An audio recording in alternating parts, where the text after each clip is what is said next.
அவருடைய பிரசன்னத்தினாலே அவர் நம்மை நிரப்ப வல்லவராக இருக்கிறார். ஹல்லேலூயா. ஸ்தோத்திரம் ஸ்தோத்திரம். நாம் இப்பொழுதும் நம்முடைய ஆண்டவராகிய கர்த்தரை மகிமைப்படுத்தி அவரை துதிப்போம். அவரை நாம் கண்களை மூடிக்கொண்டே நம்முடைய ஆண்டவரை மகிமைப்படுத்துவோம். ஹல்லேலூயா. ஸ்தோத்திரம் ஸ்தோத்திரம். ஆண்டவரே உம்மை உயர்த்துகிறோம், மகிமைப்படுத்துகிறோம், ஸ்தோத்திரிக்கிறோம் ஸ்தோத்திரிக்கிறோம். கர்த்தாவே உம்மை உயர்த்துகிறோம். நீங்கள் ராஜாதி ராஜாவாக இருக்கிறதுக்கா ஸ்தோத்திரம் அப்பா. நீர் பரிசுத்தத்தில் பரிசுத்தர், துதிகளின் மத்தியில் வாசம் செய்கிற தேவனாக இருக்கிறதுக்கா ஸ்தோத்திரம் ஆண்டவரே. ஸ்தோத்திரம் ஸ்தோத்திரம் அப்பா. நீர் இருந்தவரும் இருக்கிறவரும் வருகிறவரும் ஆகிய கர்த்தராக இருக்கிறதுக்கா ஸ்தோத்திரம். நாம் ஒருவராகிலும் மௌனமாக இருக்க வேண்டாம். நாம் எல்லோரும் நம்முடைய ஆண்டவராகிய கர்த்தரை உயர்த்தி அவரை மகிமைப்படுத்தி அவருடைய மகத்துவங்களை சொல்லி நாம் அவரை உயர்த்துவோம். ஹல்லேலூயா. உம்மை உயர்த்துகிறோம், மகிமைப்படுத்துகிறோம், ஸ்தோத்திரிக்கிறோம் ஆண்டவரே. ஸ்தோத்திரிக்கிறோம் அப்பா. கர்த்தர் நீர் பெரியவராக இருக்கிறதுக்கா ஸ்தோத்திரம். நாங்கள் ஆராதிக்கிற கர்த்தர் நீர் எப்பொழுதுமே எங்களுக்கு நல்லவராக இருக்கிறதுக்கா ஸ்தோத்திரம். நாங்கள் ஆராதிக்கிற கர்த்தர் நீர் எப்பொழுதுமே எங்களுக்கு வல்லவராக இருக்கிறதுக்கா ஸ்தோத்திரம் ஆண்டவரே. உம்மை உயர்த்துகிறோம், துதிக்கிறோம் துதிக்கிறோம், ஸ்தோத்திரிக்கிறோம் ஸ்தோத்திரிக்கிறோம். நீர் சேனைகளின் கர்த்தராக இருக்கிறதுக்காய் ஸ்தோத்திரம் ஆண்டவரே. பரலோகத்தில் இருக்க எங்கள் பரமபிதாவே நீர் ஆண்டவரே மகத்துவம் நிறைந்தவராய் இருக்கிறதுக்காய் ஸ்தோத்திரம். ஹல்லேலூயா. ஸ்தோத்திரிக்கிறோம், மகிமைப்படுத்துகிறோம், ஸ்தோத்திரிக்கிறோம் ஆண்டவரே. உம்மை உயர்த்துகிறோம். ஸ்தோத்திரம். ஹல்லேலூயா. உம்மை உயர்த்துகிறோம், துதிக்கிறோம், ஸ்தோத்திரிக்கிறோம். நாம் அவரை உயர்த்துவோம். உயரமும் உன்னதமுமான சிங்காசனத்தில் வீற்றிருக்கிற தேவரீர் அவர் பரிசுத்தராய் இருக்கிறதற்காக அவரை ஸ்தோத்திரிப்போம். ஹல்லேலூயா. ஸ்தோத்திரிக்கிறோம். ஆரம்பம் முதலே அவருடைய சமூகத்திலே அவருடைய பிரசன்னத்திலே அவர் நம்மை நிரப்பும்படியாய் நாம் எல்லோரும் நம் முழு இருதயத்தோடு முழு பலத்தோடு அவரை உயர்த்துவோமாக. அவரை நாம் உயர்த்தி அவருடைய சமூகத்தை நமக்கு முன்பாய் வைக்கும்போது, இந்த இடத்திலிருந்து திரும்பி போகும்போது அவர் கிருபையாய் அவருடைய பிரசன்னத்தினால் அவருடைய வல்லமையினால் நம்மை நிரப்பி அனுப்ப வல்லவராக இருக்கிறார். ஹல்லேலூயா. ஸ்தோத்திரம். உயர்த்துகிறோம். யோசனையில் பெரியவரே ஆராதனை ஆராதனை, செயல்களிலே வல்லவரே ஆராதனை ஆராதனை, செயல்களிலே வல்லவரே ஆராதனை ஆராதனை. ஓசனா உன்னத தேவனே, ஓசனா ஓசனா ஓசனா. வழி நடத்தும்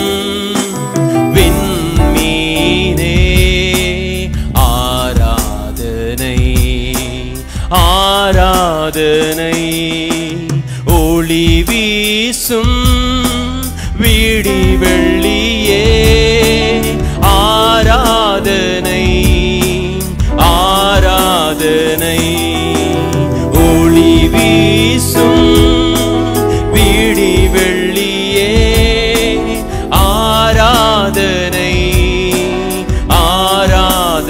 எல்லோரும் சத்தமாய் ஓசனா உன்னத தேவனே, ஓசனா ஓசனா ஓசனா. கண்மணி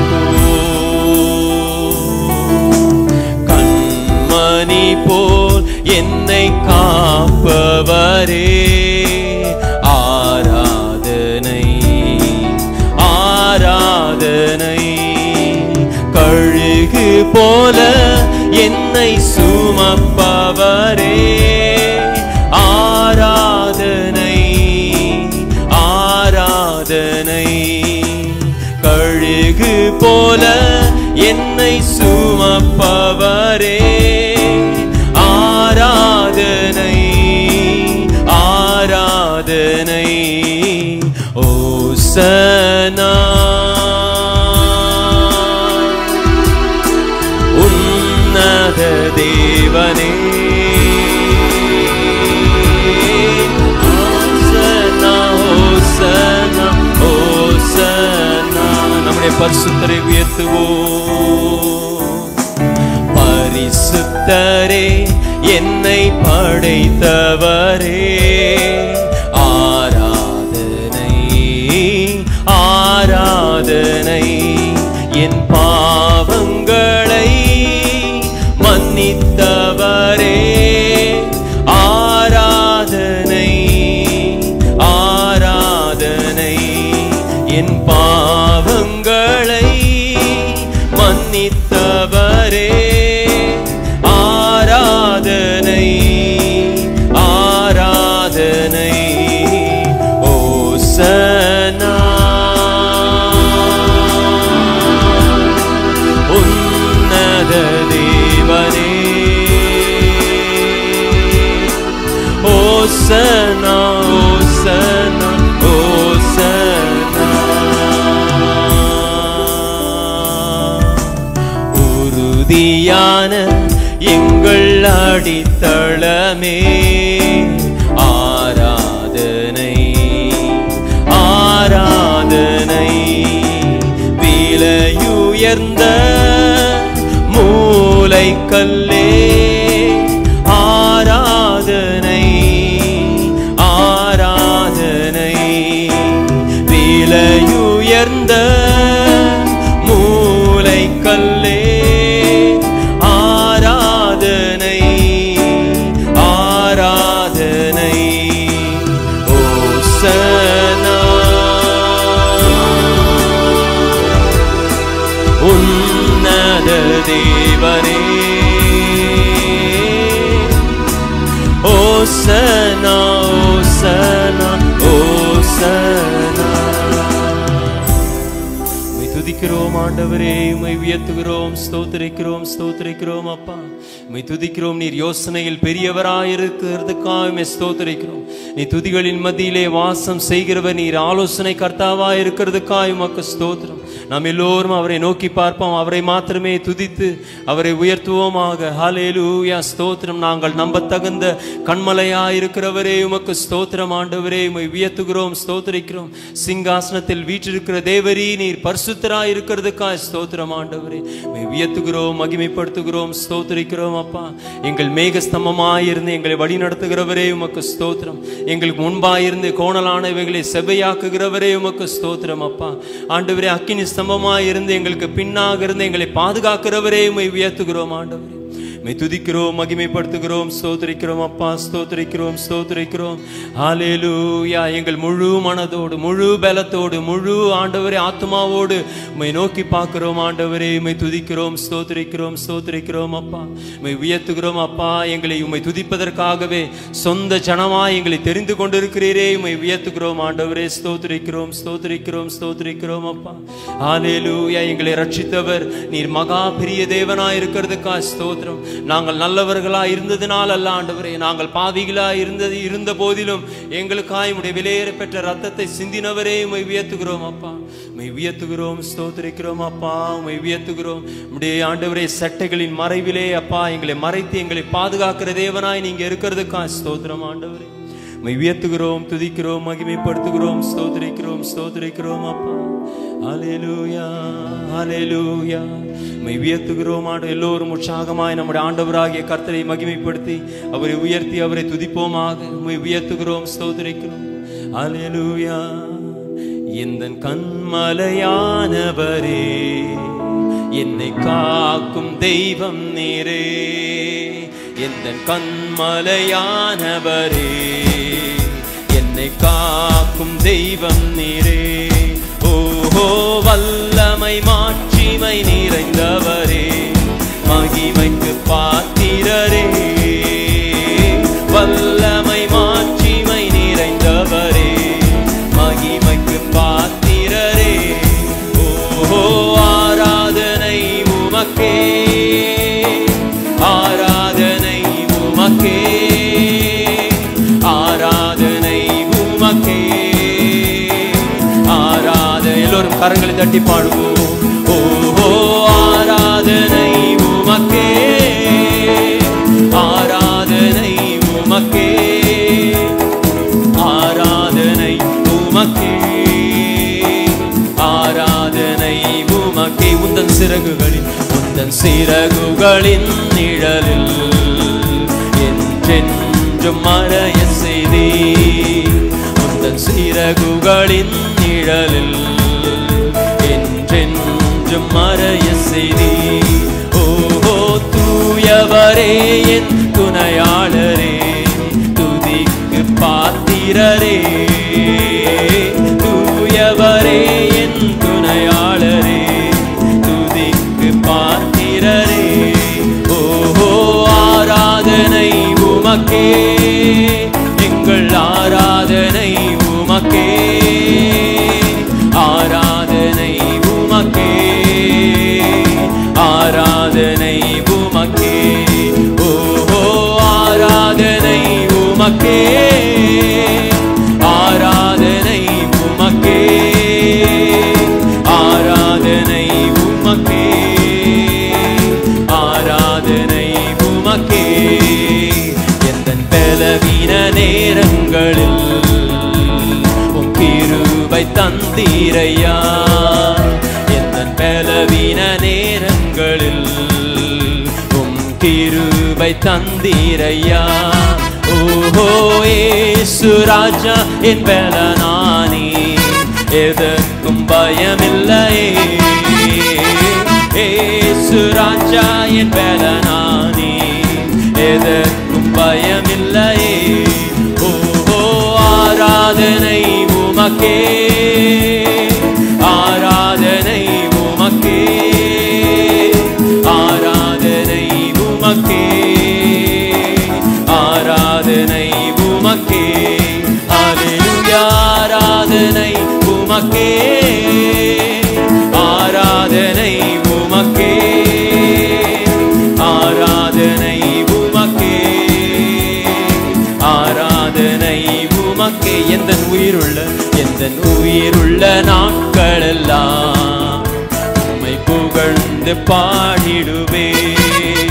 எந்தன் உயிருள்ள நாட்களெல்லாம் உம்மை புகழ்ந்து பாடிடு. ஓஹோ ராஜா நீ செய்த நன்மைகளை எண்ணி எண்ணி துதித்திடுவே. இயேசு ராஜா நீ செய்த நன்மைகளை எண்ணி எண்ணி துதித்திடுவே. ஓஹோ ஆராதனை உமக்கே, ஆராதனை உமக்கே. ஆராதனை உமக்கே, ஆராதனை உமக்கே. அல்லேலூயா ஆராதனை உமக்கே, ஆராதனை உமக்கே. ஆராதனை உமக்கே, ஆராதனை உமக்கே. கண்மலையானவரே, என்னை காக்கும் தெய்வம் நீரே. எந்த கண்மலையானவரே, என்னை காக்கும் தெய்வம் நீரே. ஓஹோ வல்லமை மாட்சிமை நிறைந்தவரே, மகிமைக்கு பாத்திரரே. வல்லமை மாட்சிமை நிறைந்தவரே, மகிமைக்கு பாத்திரரே. ஆராதனை உமக்கே, எங்கள் ஆராதனை உமக்கே. ஆராதனை உமக்கே, ஆராதனை உமக்கே. அல்லேலூயா ஆராதனை உமக்கே, ஆராதனை உமக்கே. ஆராதனை உமக்கே, ஆராதனை உமக்கே. அல்லேலூயா அல்லேலூயா. நம்முடைய ஆண்டவராகிய கர்த்தர் ஒருவரே நம்முடைய கண்மலையா இருக்கிறார். ஆமென். நம்முடைய வாழ்க்கையில் ஒரு பகுதிகளிலும் அவர் ஒருவரே நம்பத்தகுந்த கண்மலையாய் நம்மோடு கூட இருக்கிறார். ஆமென். அந்த கர்த்தர் நம்முடைய தகப்பனாய் இருக்கிறவர். அவர் பெரியவராக இருக்கிறார், ராஜாதி ராஜாவாக இருக்கிறார். பல நேரங்களில் அவருடைய மகிமையை, அவருடைய பிரசன்னத்தை, அவருடைய வல்லமையை நாம் மறந்து போகிறோம். ஆனாலும் அவர் சர்வ வல்லமையுள்ள படைத்த தேவனாக இருக்கிறார். ஹல்லேலூயா. அந்த கர்த்தர் நம்ம எதினால் நம்மை தெரிந்து கொண்டார். நாம் விசேஷித்தவர்களாக இருந்ததினால் அல்ல, அவர் விசேஷித்தவர் நம்மை அவருடைய கிருபையினாலே தெரிந்து கொண்டிருக்கிறார். ஆமென். அந்த கர்த்தரை மகிமைப்படுத்தி நாம் எல்லோரும் கர்த்தரை உயர்த்தி அவரை துதித்து கொண்டே இருப்போமாக. ஹல்லேலூயா. உம்மை துதிக்கிறோம் ஆண்டவரே, உம்மை மகிமைப்படுத்துகிறோம் அப்பா. நாங்கள் எதினால் விசேஷித்தவர்கள் ஆண்டவரே. எங்கள் தேவனாகிய கர்த்தர் நீங்க எங்க கூட இல்லைன்னா நாங்கள் ஒண்ணுமே இல்லப்பா. ஹல்லேலூயா. அவர் நம்ம கூட இல்லைன்னா நம்ம ஒன்றுமே இல்லாமல் தகுதி இல்லாமல் இருந்த குறைவுள்ளவர்களாக இருந்த தாழ்மையில் இருந்த நம்மை கர்த்தர் தூக்கி எடுத்திருக்கிறார். ஹல்லேலூயா. அந்த கர்த்தரை மகிமைப்படுத்தி நாம் அவரை உயர்த்துவோமாக. ஹல்லேலூயா. ஸ்தோத்திரம் ஆண்டவரே, நீர் ஒருவரே அப்பா. ஆண்டவரே அப்பா, நீங்க எங்க கூட இருக்கிறதுனால தான் எங்களுக்கு விசேஷம் ஆண்டவரே. எங்களுக்கு முன்பாக நீங்க நடக்கிறதுனால தான், எங்களை நீங்க பாதுகாக்கிறதுனால தான் நாங்கள் விசேஷித்தவர்களா இருக்கிறோம் அப்பா. ஹல்லேலூயா. உம்மை துதிக்கிறோம், மகிமைப்படுத்துகிறோம். ஸ்தோத்திரம் ஸ்தோத்திரம். ஹல்லேலூயா. உம்மை துதிக்கிறோம். ஹல்லேலூயா. நாம் எல்லோரும் அவரை மாத்திரமே உயர்த்தி அவரை துதிப்போம். ஹல்லேலூயா. உம்மை துதிக்கிறோம் ஆண்டவரே. ஹல்லேலூயா. தேவா நான் எதினால் விசேஷித்தவன், ராஜா நான் அதை தினம் யோசிப்பவன். தேவா நான் எதினால் விசேஷித்தவன், ராஜா நான் அதை தினம் யோசிப்பவன். ஏதினா இது ஏதினா, நீர் என்னோடு வருவதினா. ஏதினா இது ஏதினா, நீர் என்னோடு வருவதினா. தேவா நான் ஏதினால் விசேஷித்தவன், ராஜா நான் அதை தினம் யோசிப்பவன். தேவா நான் ஏதினால் விசேஷித்தவன், ராஜா நான் அதை தினம் யோசிப்பவன். ஏதினா இது ஏதினா, நீர் என்னோடு வருவதினா. ஏதினா இது ஏதினா, நீர் என்னோடு வருவதினா. மேகஸ்தம்பம் மேலிருந்து பாதுகாக்குது, பாதை காட்ட பகல் எல்லாம் கூட செல்லுது. மேகஸ்தம்பம் மேலிருந்து பாதுகாக்குது, பாதை காட்ட பகல் எல்லாம் கூட செல்லுது. அன்பான தேவன் என்னோடு வருவார், அது போதும் என் வாழ்விலே. அன்பான தேவன் என்னோடு வருவார், அது போதும் என் வாழ்விலே. தேவா நான் எதினால் விசேஷித்தவன், ராஜா நான் அதை தினம் யோசிப்பவன். தேவா நான் எதினால் விசேஷித்தவன், ராஜா நான் அதை தினம் யோசிப்பவன். இது ஏதினா இது ஏதினா, நீர் என்னோடு வருவதினா. ஏதினா இது ஏதினா, நீர் என்னோடு வருவது. எல்லோரும் வாஞ்சியோடு. தாகம் கொண்ட தெய்வ ஜனம் வானம் பாக்குது, ஆவல் கொண்ட கன்மலையும் கூட செல்லுது. தாகம் கொண்ட தெய்வ ஜனம் வானம் பாக்குது, ஆவல் கொண்ட கன்மலையும் கூட செல்லுது. என் ஏக்கமெல்லாம் என் தேவன் தீர்ப்பான், சந்தோஷம் நான் காணுவேன். என் ஏக்கமெல்லாம் என் தேவன் தீர்ப்பான், சந்தோஷம் நான் காணுவேன். தேவா நான் எதினால் விசேஷித்தவன், ராஜா நான் அதை தினம் யோசிப்பவன். தேவா நான் எதினால் விசேஷித்தவன், ராஜா நான் அதை தினம் யோசிப்பவன். ஏதினா இது ஏதினா, நீர் என்னோடு வருவதினா. ஏதினா இது ஏதினா, நீர் என்னோடு வருவதினா. வாழ்க்கையிலே கசப்புக்கள் கலந்திட்டாலும், பாசமுள்ள ஒரு மரம் கூட வருது. வாழ்க்கையிலே கசப்புக்கள் கலந்திட்டாலும், பாசமுள்ள ஒரு மரம் கூட வருது. மாறாவின் நீரை தேனாக மாற்றும் என் நேசர் என்னோடுண்டு. மாறாவின் நீரை தேனாக மாற்றும் என் நேசர் என்னோடுண்டு. தேவா நான் எதினால் விசேஷித்தவன், ராஜா நான் அதை தினம் யோசிப்பவன். தேவா நான் எதினால் விசேஷித்தவன், ராஜா நான் அதை தினம் யோசிப்பவன். ஏதினா இது ஏதினா, நீர் என்னோடு வருவதினால் எதினான் இது எதினான் நீர் என்னோடு வருவதினால் எதினான் இது எதினான் நீர் என்னோடு வருவதினால் எதினான் இது எதினான் நீர் என்னோடு வருவதினால். ஹல்லேலூயா ஹல்லேலூயா. அப்படி ஆண்டவராகிய கர்த்தரை நோக்கி பார்ப்போம். உம்மை துதிக்கிறோம் ஆண்டவரை, ஸ்தோத்திரிக்கிறோம். என் நாமத்தை பிரஸ்தாபப்படுத்தும் எந்த ஸ்தானத்திலும் நான் வந்து உங்களை ஆசீர்வதிப்பேன் என்று சொல்லியிருக்கீங்களே அப்பா, ஸ்தோத்திரம். இந்த நாளிலும் அப்பா உங்க மேலான பிரசன்னத்தினால், அபிஷேகத்தினால், வல்லமையினால் நீர் எங்களை ஆளுகை செய்யுங்க ஆண்டவரே, ஸ்தோத்திரம் அப்பா.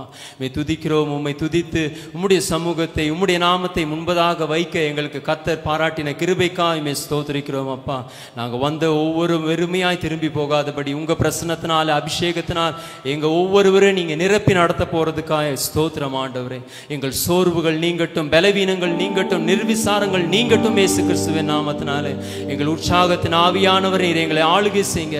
எங்களை ஆவியிலே பலப்படுத்தி அபிஷேகப்படுத்தி ஆண்டவரே உங்க பிரசன்னத்தினாலே நிரப்பி விடுதலையோடு நீர் எங்களை இங்கிருந்து நீங்க அனுப்ப போறதுக்கா ஸ்தோத்திரம்.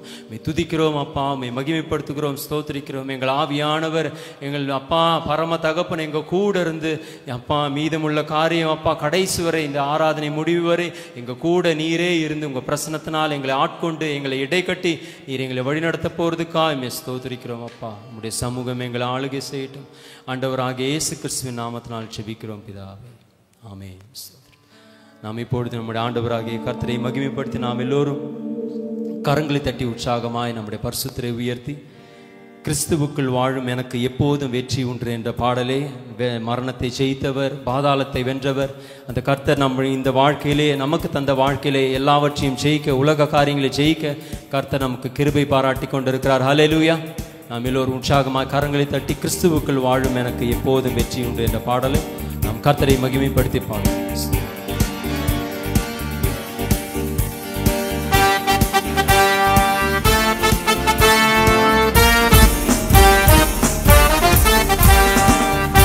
எல்லோரும் சத்தமாய் கரங்களை தட்டி பாடுவோம்.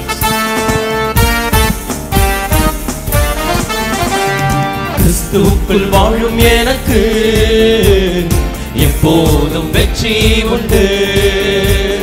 கிறிஸ்துவுக்குள் வாழும் எனக்கு எப்போதும் வெற்றி உண்டு. கிறிஸ்துவுக்குள் வாழும் எனக்கு எப்போதும் வெற்றி உண்டு. கிறிஸ்துவுக்குள் வாழும் எனக்கு எப்போதும் வெற்றி உண்டு. என்னென்ன துன்பம் வந்தாலும் நான் கலங்கிடவே மாட்டேன். என்னென்ன துன்பம் வந்தாலும் நான் கலங்கிடவே மாட்டேன்.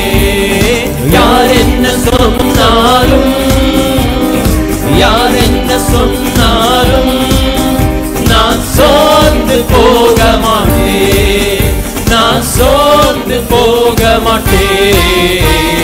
கிறிஸ்துவுக்குள் வாழும் எனக்கு எப்போதும் வெற்றி உண்டு. கிறிஸ்துவுக்குள் வாழும் எனக்கு எப்போதும் வெற்றி உண்டு. என் ராஜா முன்னே செல்கிறார், வெற்றி பவனி செல்கிறார். என் ராஜா முன்னே செல்கிறார், வெற்றி பவனி செல்கிறார். குருத்தோலை கையில் எடுத்து, குருத்தோலை கையில் எடுத்து நான் ஓசன்னா பாடிடுவேன், நான் ஓசன்னா பாடிடுவேன். கிறிஸ்துவுக்குள் வாழும் எனக்கு எப்போதும் வெற்றி உண்டு. கிறிஸ்துவுக்குள் வாழும் எனக்கு எப்போதும் வெற்றி உண்டு. சாத்தானின் அதிகாரமெல்லாம் என் நேசர் பறித்துக் கொண்டார். சாத்தானின் அதிகாரமெல்லாம் என் நேசர் பறித்துக் கொண்டார். சிலுவையில் அறைந்து விட்டார், சிலுவையில் அறைந்து விட்டார். இயேசு காலாலே மீதித்து விட்டார். இயேசு காலாலே மீதித்து விட்டார். கிறிஸ்துவுக்குள் வாழும் எனக்கு எப்போதும் வெற்றி உண்டு. கிறிஸ்துவுக்குள் வாழும் எனக்கு எப்போதும் வெற்றி உண்டு. பாவங்கள் போக்கிவிட்டார் இயேசு, சாபங்கள் நீக்கிவிட்டார். பாவங்கள் போக்கிவிட்டார் இயேசு, சாபங்கள் நீக்கிவிட்டார். இயேசுவின் தழும்புகளா, இயேசுவின் தழும்புகளா நான் சுகமானே, சுகமானே, நான் சுகமானே, சுகமானே. கிறிஸ்துவுக்குள் வாழும் எனக்கு எப்போதும் வெற்றி உண்டு. கிறிஸ்துவுக்குள் வாழும் எனக்கு எப்போதும் வெற்றி. மேகங்கள் நடுவினிலே என் நேசர் வரப்போகிறார். மேகங்கள் நடுவினிலே என் நேசர் வரப்போகிறார். கரம் பிடித்து அழைத்து செல்வார், கரம் பிடித்து அழைத்து செல்வார். இயேசு கண்ணீரெல்லாம் துடைப்பார், இயேசு கண்ணீரெல்லாம் துடைப்பார். கிறிஸ்துவுக்குள் வாழும் எனக்கு எப்போதும் வெற்றி உண்டு. கிறிஸ்துவுக்குள் வாழும் எனக்கு எப்போதும் வெற்றி உண்டு. வெற்றி உண்டு, வெற்றி உண்டு, வெற்றி உண்டு, வெற்றி உண்டு, வெற்றி உண்டு, வெற்றி உண்டு, வெற்றி உண்டு. கிறிஸ்துவுக்குள் வாழும் எனக்கு எப்போதும் வெற்றி உண்டு. கிறிஸ்துவுக்குள் வாழும் எனக்கு எப்போதும் வெற்றி உண்டு. ஹல்லேலூயா, ஹல்லேலூயா. அவரை உயர்த்தும் போது, அவரை மகிமைப்படுத்தும் போது கிருபையாகவே அவர் நாம் எல்லாவற்றிலும் வெற்றி பெற கர்த்தர் கிருபை செய்கிற தேவனாக இருக்கிறார். ஹல்லேலூயா. எரிகோ கோட்டைக்கு முன்பாக நிற்கும் போதும், யோசபாத் 3 ராஜாக்கு முன்பாக நிற்கும் போதும், துதியை முன்பாக நிறுத்தின இடத்துல எல்லாம் கர்த்தர் சத்துருக்களை முறியடிக்கிற தேவனாக இருந்தார். ஹல்லேலூயா. அந்த கர்த்தரை மகிமைப்படுத்தி நாம் உயர்த்தும் போது, நன்றியுள்ள இருதயத்தோடு அவரை துதிக்கும் போது கர்த்தர் கிருபையாகவே நம்முடைய தகப்பனாக இருக்கிறவர், ஒருபோதும் கைவிடாதவர், நம்மோடு கூட இருந்து நம்மை நடத்த வல்லவராக இருக்கிறார். அந்த கர்த்தர் செய்த நன்மைகளை நினைத்து நாம் இப்பொழுதும் ஆராதனைக்கு ஆயத்தப்படும் விதமாக 1000 நன்மைகள் அனுதினம் என்னை சூழ்ந்திட என்ற பாடலை அவருடைய கிருபையையும் இரக்கத்தையும் நினைவு கூறுகிற வண்ணமாக இந்த நேரத்திலும் நாம் உள்ளான இருதயத்திலிருந்து கர்த்தரை மகிமைப்படுத்தி பாடுவோம். 1000 நன்மைகள்.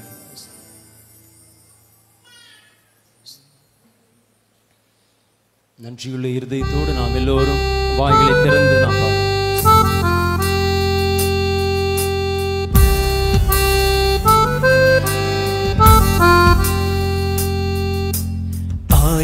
ஆயிரம் நன்மைகள் அனுதினம் என்னை சூழ்ந்திட, கிருபையும் இரக்கமும் அன்பும் கொண்டீரே.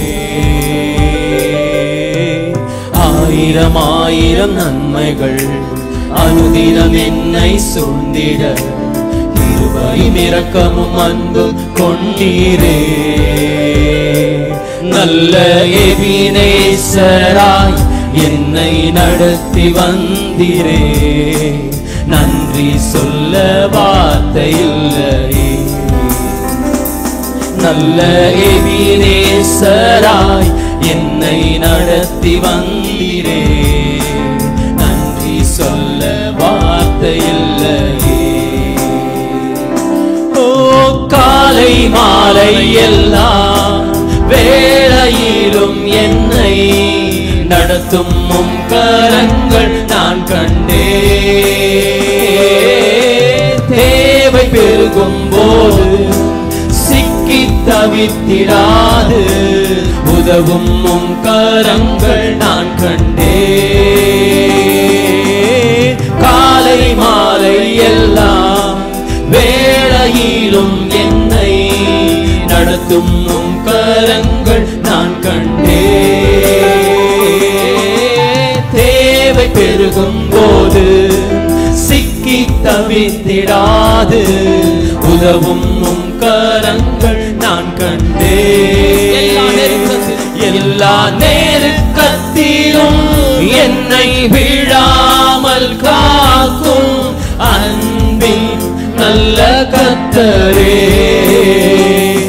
எல்லா நெருக்கத்திலும் என்னை விழாமல் காக்கும் அன்பின் நல்ல கர்த்தரே. ஆயிரம் ஆயிரம் நன்மைகள் அனுதினம் என்னை சூழ்ந்திட கிருபையும் இரக்கமும் அன்பும் கொண்டீரே. ஆயிரம் ஆயிரம் நன்மைகள் அனுதினம் என்னை சூழ்ந்திட கிருபையும் இரக்கமும் அன்பும் கொண்டீரே. நல்ல எபினேசராய் என்னை நடத்தி வந்தீரே. நன்றி சொல்ல வார்த்தை இல்லையே. நல்ல எபினேசராய் என்னை நடத்தி வந்தீரே. நன்றி சொல்ல வார்த்தை இல்லையே. மரண பள்ளத்தாக்கில் ஓ மரண பள்ளத்தாக்கில் நான் நடந்த வேளை மீட்கும் உம் கரங்கள் நான் கண்டேன். சொல்லுங்க ஓ வாடி நின்ற வேளை மடிந்திடாது என்னை தாங்கும் உம் கரங்கள் நான் கண்டேன். மரண பள்ளத்தாக்கில் நான் நடந்த வேளை மீட்கும் உம் கரங்கள் நான் கண்டேன். வாடி நின்ற வேளை மடிந்திடாது என்னை தாங்கும் உம் கரங்கள் நான் கண்டேன். எந்தன் மாறாவின் வாழ்வை மதுரமாய் மாற்றும் அன்பின் நல்ல கர்த்தரே. எந்தன் மாறாவின் வாழ்வை மதுரமாய் மாற்றும் அன்பின் நல்ல கர்த்தரே. ஆயிரம் ஆயிரம் நன்மை நாம் எல்லோரும் எழுந்திருந்த அனுதினம் என்னை சூழ்ந்திட கிருபையும் இரக்கமும் அன்பும் கொண்டீரே. ஆயிரம் ஆயிரம் நன்மைகள் அனுதினம் என்னை சூழ்ந்திட கிருபையும் இரக்கமும் அன்பும் கொண்டீரே. நல்ல எபினேசராய் என்னை நடத்தி வந்தீரே. நன்றி சொல்ல வார்த்தை இல்லையே. நல்ல எபினேசராய் என்னை நடத்தி வந்தீரே. நன்றி சொல்ல வார்த்தை இல்லை. மரண பள்ளத்தாக்கில் ஓ மரண பள்ளத்தாக்கில் நான் நடந்த வேளை மீட்கும் உம் கரங்கள் நான் கண்டேன். ஓ வாடி நின்ற வேளை மடிந்திடாது என்னை தாங்கும் உம் கரங்கள் நான் கண்டேன். மரண பள்ளத்தாக்கில் சொல்லுங்க நான் மீட்கும் உம் கரங்கள் நான் கண்டேன். வாடி நின்ற வேளை மடிந்திடாது என்னை தாங்கும் உம் கரங்கள் நான் கண்டேன். எந்தன் மாறாவின் வாழ்வை மதுரமாய் மாற்றும் அன்பின் நல்ல கர்த்தரே. எந்தன் மாறாவின் வாழ்வை மதுரமாய் மாற்றும் அன்பின் நல்ல கர்த்தரே. ஆயிரம் ஆயிரம் நன்மைகள் அனுதினம் என்னை சூழ்ந்திட கிருபையும் இரக்கமும் அன்பும் கொண்டீரே. ஆயிரம் ஆயிரம் நன்மைகள் அனுதினம் என்னை சூழ்ந்திட கிருபையும் இரக்கமும் அன்பும் கொண்டீரே. நல்ல எபினேசராய் என்னை நடத்தி வந்தீரே, நன்றி சொல்ல வார்த்தை இல்லையே. நல்ல எபினேசராய் என்னை நடத்தி வந்தீரே, நன்றி சொல்ல வார்த்தையில். நல்ல எபினேசராய், நல்ல எபினேசராய் என்னை நடத்தி வந்தீரே, நன்றி சொல்ல வார்த்தை இல்லையே. நல்ல எபினேசராய் என்னை நடத்தி வந்தீரே, நன்றி சொல்ல வார்த்தை இல்லையே.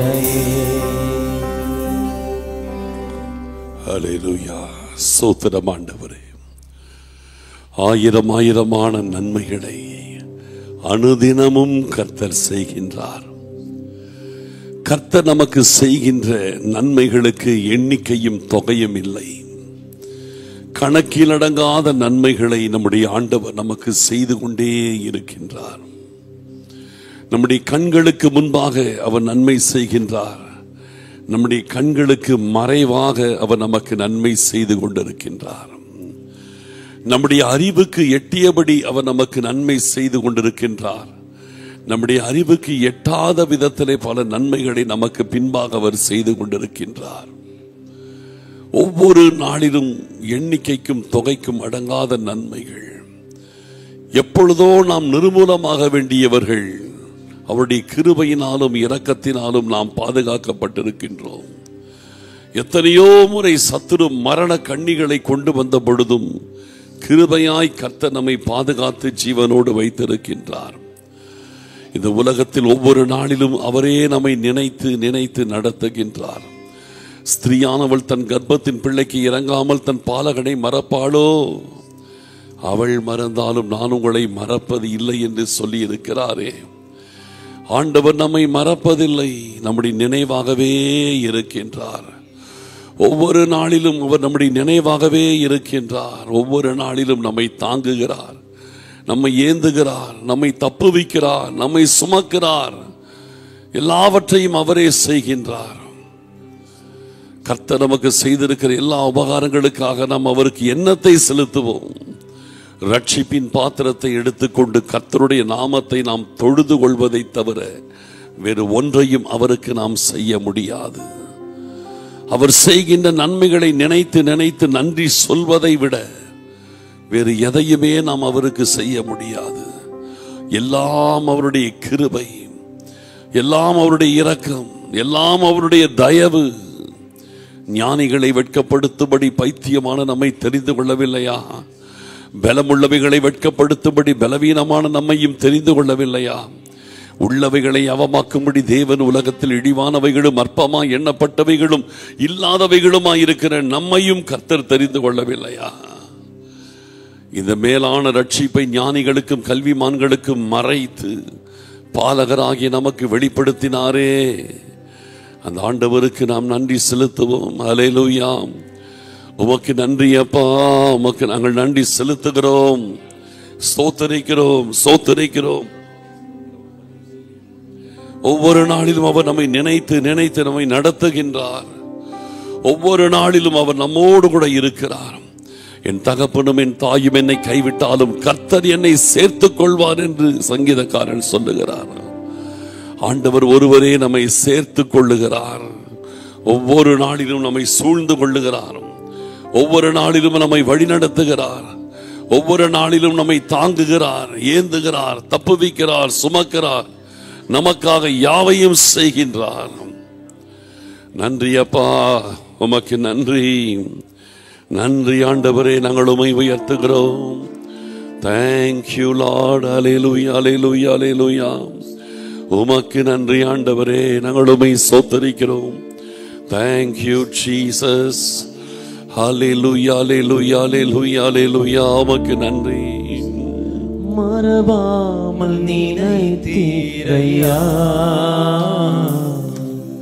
மனதார நன்றி சொல்வே. என்னை மறவாமல் நினைத்தீரையா, மனதார நன்றி சொல்வே. இரவும் பகலும் என்னை நினைத்து இதுவரை நடத்தினீரே. இரவும் பகலும் என்னை நினைத்து இதுவரை நடத்தினீரே. நன்றி நன்றி ஐயா, கோடி கோடி நன்றி ஐயா. நன்றி நன்றி ஐயா, கோடி கோடி நன்றி ஐயா. எபினேச நீதானையா, இதுவரை உதவி நீரே. எபினேச நீதானையா, இதுவரை உதவி நீரே. எல்ரோகி எல்ரோகி என்னையும் கண்டீரே, எப்படி நான் நன்றி சொல்வேன். எல்ரோகி எல்ரோகி என்னையும் கண்டீரே, எப்படி நான் நன்றி சொல்வேன். நன்றி நன்றி ஐயா, கோடி கோடி நன்றி ஐயா. நன்றி நன்றி ஐயா, கோடி கோடி நன்றி ஐயா. பலவீன நேரங்களில் உம்பலன் தந்தீரையா. பலவீன நேரங்களில் உம்பலன் தந்தீரையா. நான் சுகமானேன் சுகமானேன், தழுவுகளால் சுகமானேன். என் குடும்ப மருத்துவ நீரே. நான் சுகமானேன் சுகமானேன், தழுவுகளால் சுகமானேன். என் குடும்ப மருத்துவ நீரே. நன்றி நன்றி ஐயா, கோடி கோடி நன்றி ஐயா. நன்றி நன்றி ஐயா, கோடி கோடி நன்றி ஐயா. தடைகளை என் தடைகளை உடைத்தீரையா, நான் தள்ளாட விடவில்லையே. என் தடைகளை உடைத்தீரையா, நான் தள்ளாட விடவில்லையே. நான் சோர்ந்து போன நேரமெல்லாம் தூக்கி என்னை சுமந்து வாக்கு தந்து தேற்றி நீரே. நான் சோர்ந்து போன நேரமெல்லாம் தூக்கி என்னை சுமந்து வாக்கு தந்து தேற்றி நீரே. நன்றி நன்றி ஐயா, கோடி கோடி நன்றி ஐயா. நன்றி நன்றி ஐயா, கோடி கோடி நன்றி ஐயா. மறவாமல் நினைத்தீரையா, சொல்லுங்க. மனதார நன்றி சொல்வே. எல்லாரும் சேர்ந்து என்னை மறவாமல் நினைத்தீரையா. மனதார நன்றி சொல்வே. இரவும் பகலும் என்னை நினைத்து இதுவரை நடத்தினீரே. இரவும் பகலும் என்னை நினைத்து இதுவரை நடத்தினீரே. நன்றி நன்றி ஐயா. கோடி கோடி நன்றி ஐயா. நன்றி நன்றி ஐயா. கோடி கோடி நன்றி ஐயா.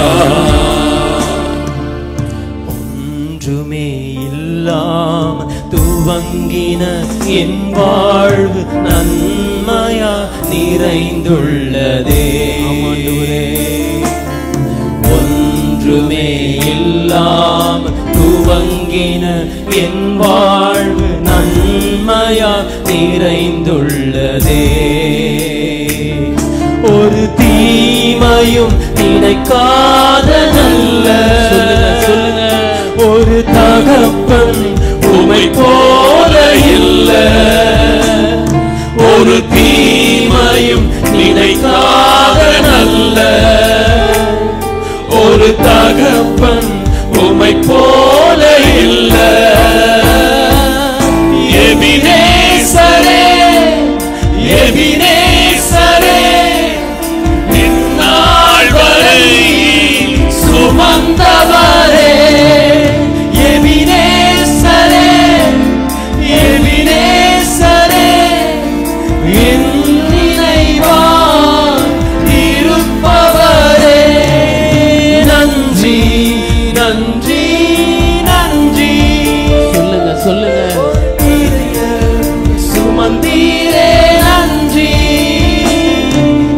நன்றி நன்றி நன்றி. ஒரு கரு போல சுமந்தீரே நன்றி.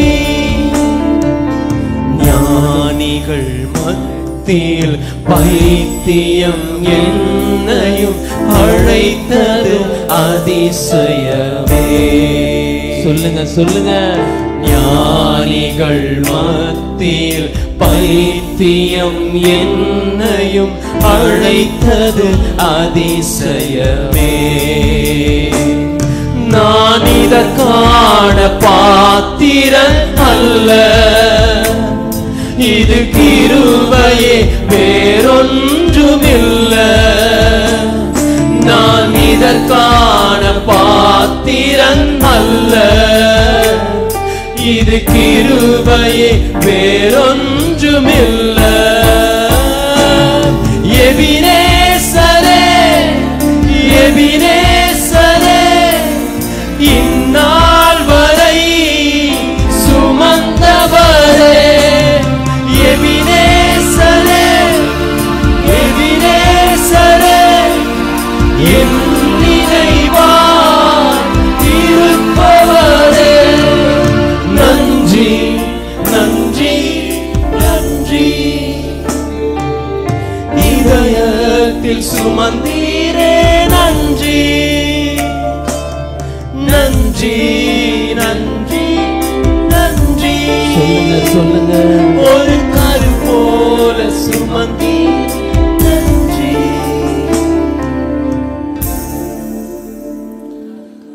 Thank you Jesus. கர்த்தர் நமக்கு நல்லவர். அவர் எபெனேசர். இதுவரையிலும் உதவினார்.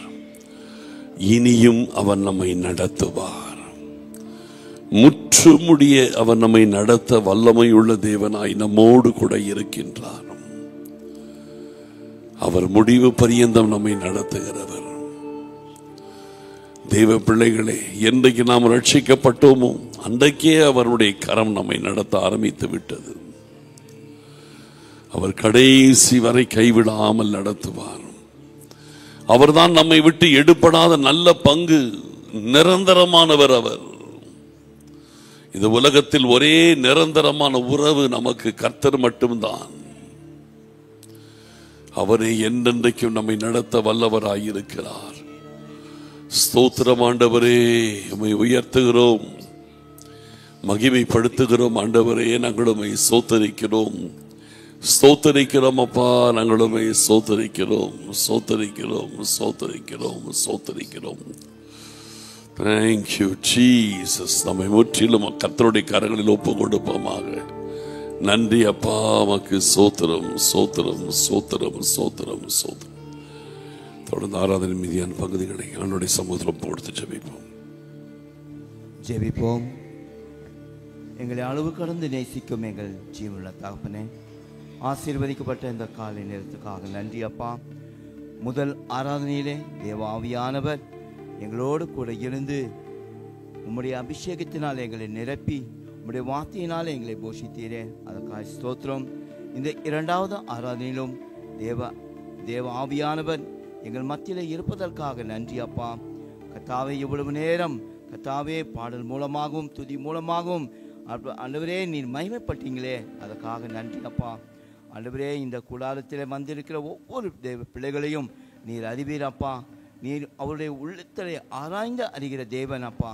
இந்த நாளிலும் தாப்பனே உம்முடைய வார்த்தையினாலே அப்பா ஒவ்வொருவரையும் நிரப்பி தாப்பனே அவர்கள் சமாதானத்தோடு கடந்து செல்ல நீங்கள் கிருபை செய்யுங்க தாப்பனே. பாஸ்டர் ஐயா மூலமாக நீங்கள் எப்பொழுது கூட ஆண்டவரே பேச இருக்கிற உம்முடைய வார்த்தைகளுக்காக நன்றி அப்பா. அந்த வார்த்தை ஆண்டவரே ஒவ்வொருவரையும் அப்பா போஷிப்பதற்காக நன்றி.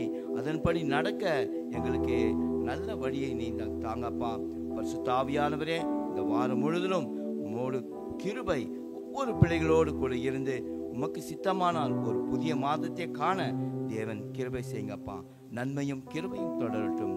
துதிகன மகிமை யாவற்றையும் ஒருவருக்கு மாத்திரம் செலுத்துகிறோம். மீட்பரும் இரட்சகருமாகிய இயேசு கிறிஸ்துவின் மூலம் ஜெபத்தை எடுக்கிறோம் நல்ல தாப்பனே, ஆமென். ஹல்லேலூயா, ஹல்லேலூயா. இப்பொழுதும் ஒரு பாடல் பாடுகின்ற வேளையில் நம் தேவனாய கர்த்தரின் ஊழியத்துக்காக காணிக்கைகள் செய்கிறோம். ஒரு நாளும் என்னை மறவா தெய்வம் நீரே, நன்றியோடு உம்மை துதிக்கிறேன். ஒரு நாளும் என்னை மறவா தெய்வம் நீரே, நன்றியோடு உம்மை துதிக்கிறேன். நன்றி இயேசுவே, என்னாலும் இயேசுவே. நன்றி இயேசுவே, என்னாலும் இயேசுவே. ஒரு நாளும் என்னை மறவா தெய்வம் நீரே, நன்றியோடு உம்மை துதிக்கிறேன். ஒரு நாளும் என்னை மறவா தெய்வம் நீரே, நன்றியோடு உம்மை துதிக்கிறேன். ஓ வாக்குத்தத்தம் தந்தவரே, உந்தன் வாக்கில் உம்மை உள்ளவரே. வாக்குத்தத்தம் தந்தவரே, உந்தன் வாக்கில் உம்மை உள்ளவரே. யார் மறந்தாலும் நான் மறவேனே என்ற வாக்கெனக்கு அளித்தவரே. யார் மறந்தாலும் நான் மறவேனே என்ற வாக்கெனக்கு அளித்தவரே. ஓ நன்றி இயேசுவே, என்னாலும் இயேசுவே. நன்றி இயேசுவே, என்னாலும் இயேசுவே. ஒரு நாளும் என்னை மறவா தெய்வம் நீரே, நன்றியோடு உம்மை துதிக்கிறேன். ஒரு நாளும் என்னை மறவா தெய்வம் நீரே, நன்றியோடு உம்மை துதிக்கிறேன். வருடங்கள் காலங்களா என்னை வழுவாமல் காத்தீரையா.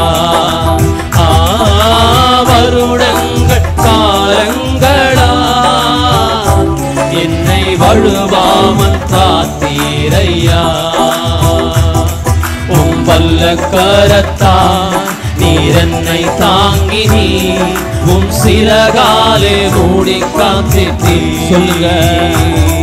உம் வல்ல கரத்தால் நீர் என்னை தாங்கினீ, உம் சிறகாலே மூடி காத்திட்டீர். ஓ நன்றி இயேசுவே, என்னாலும் இயேசுவே.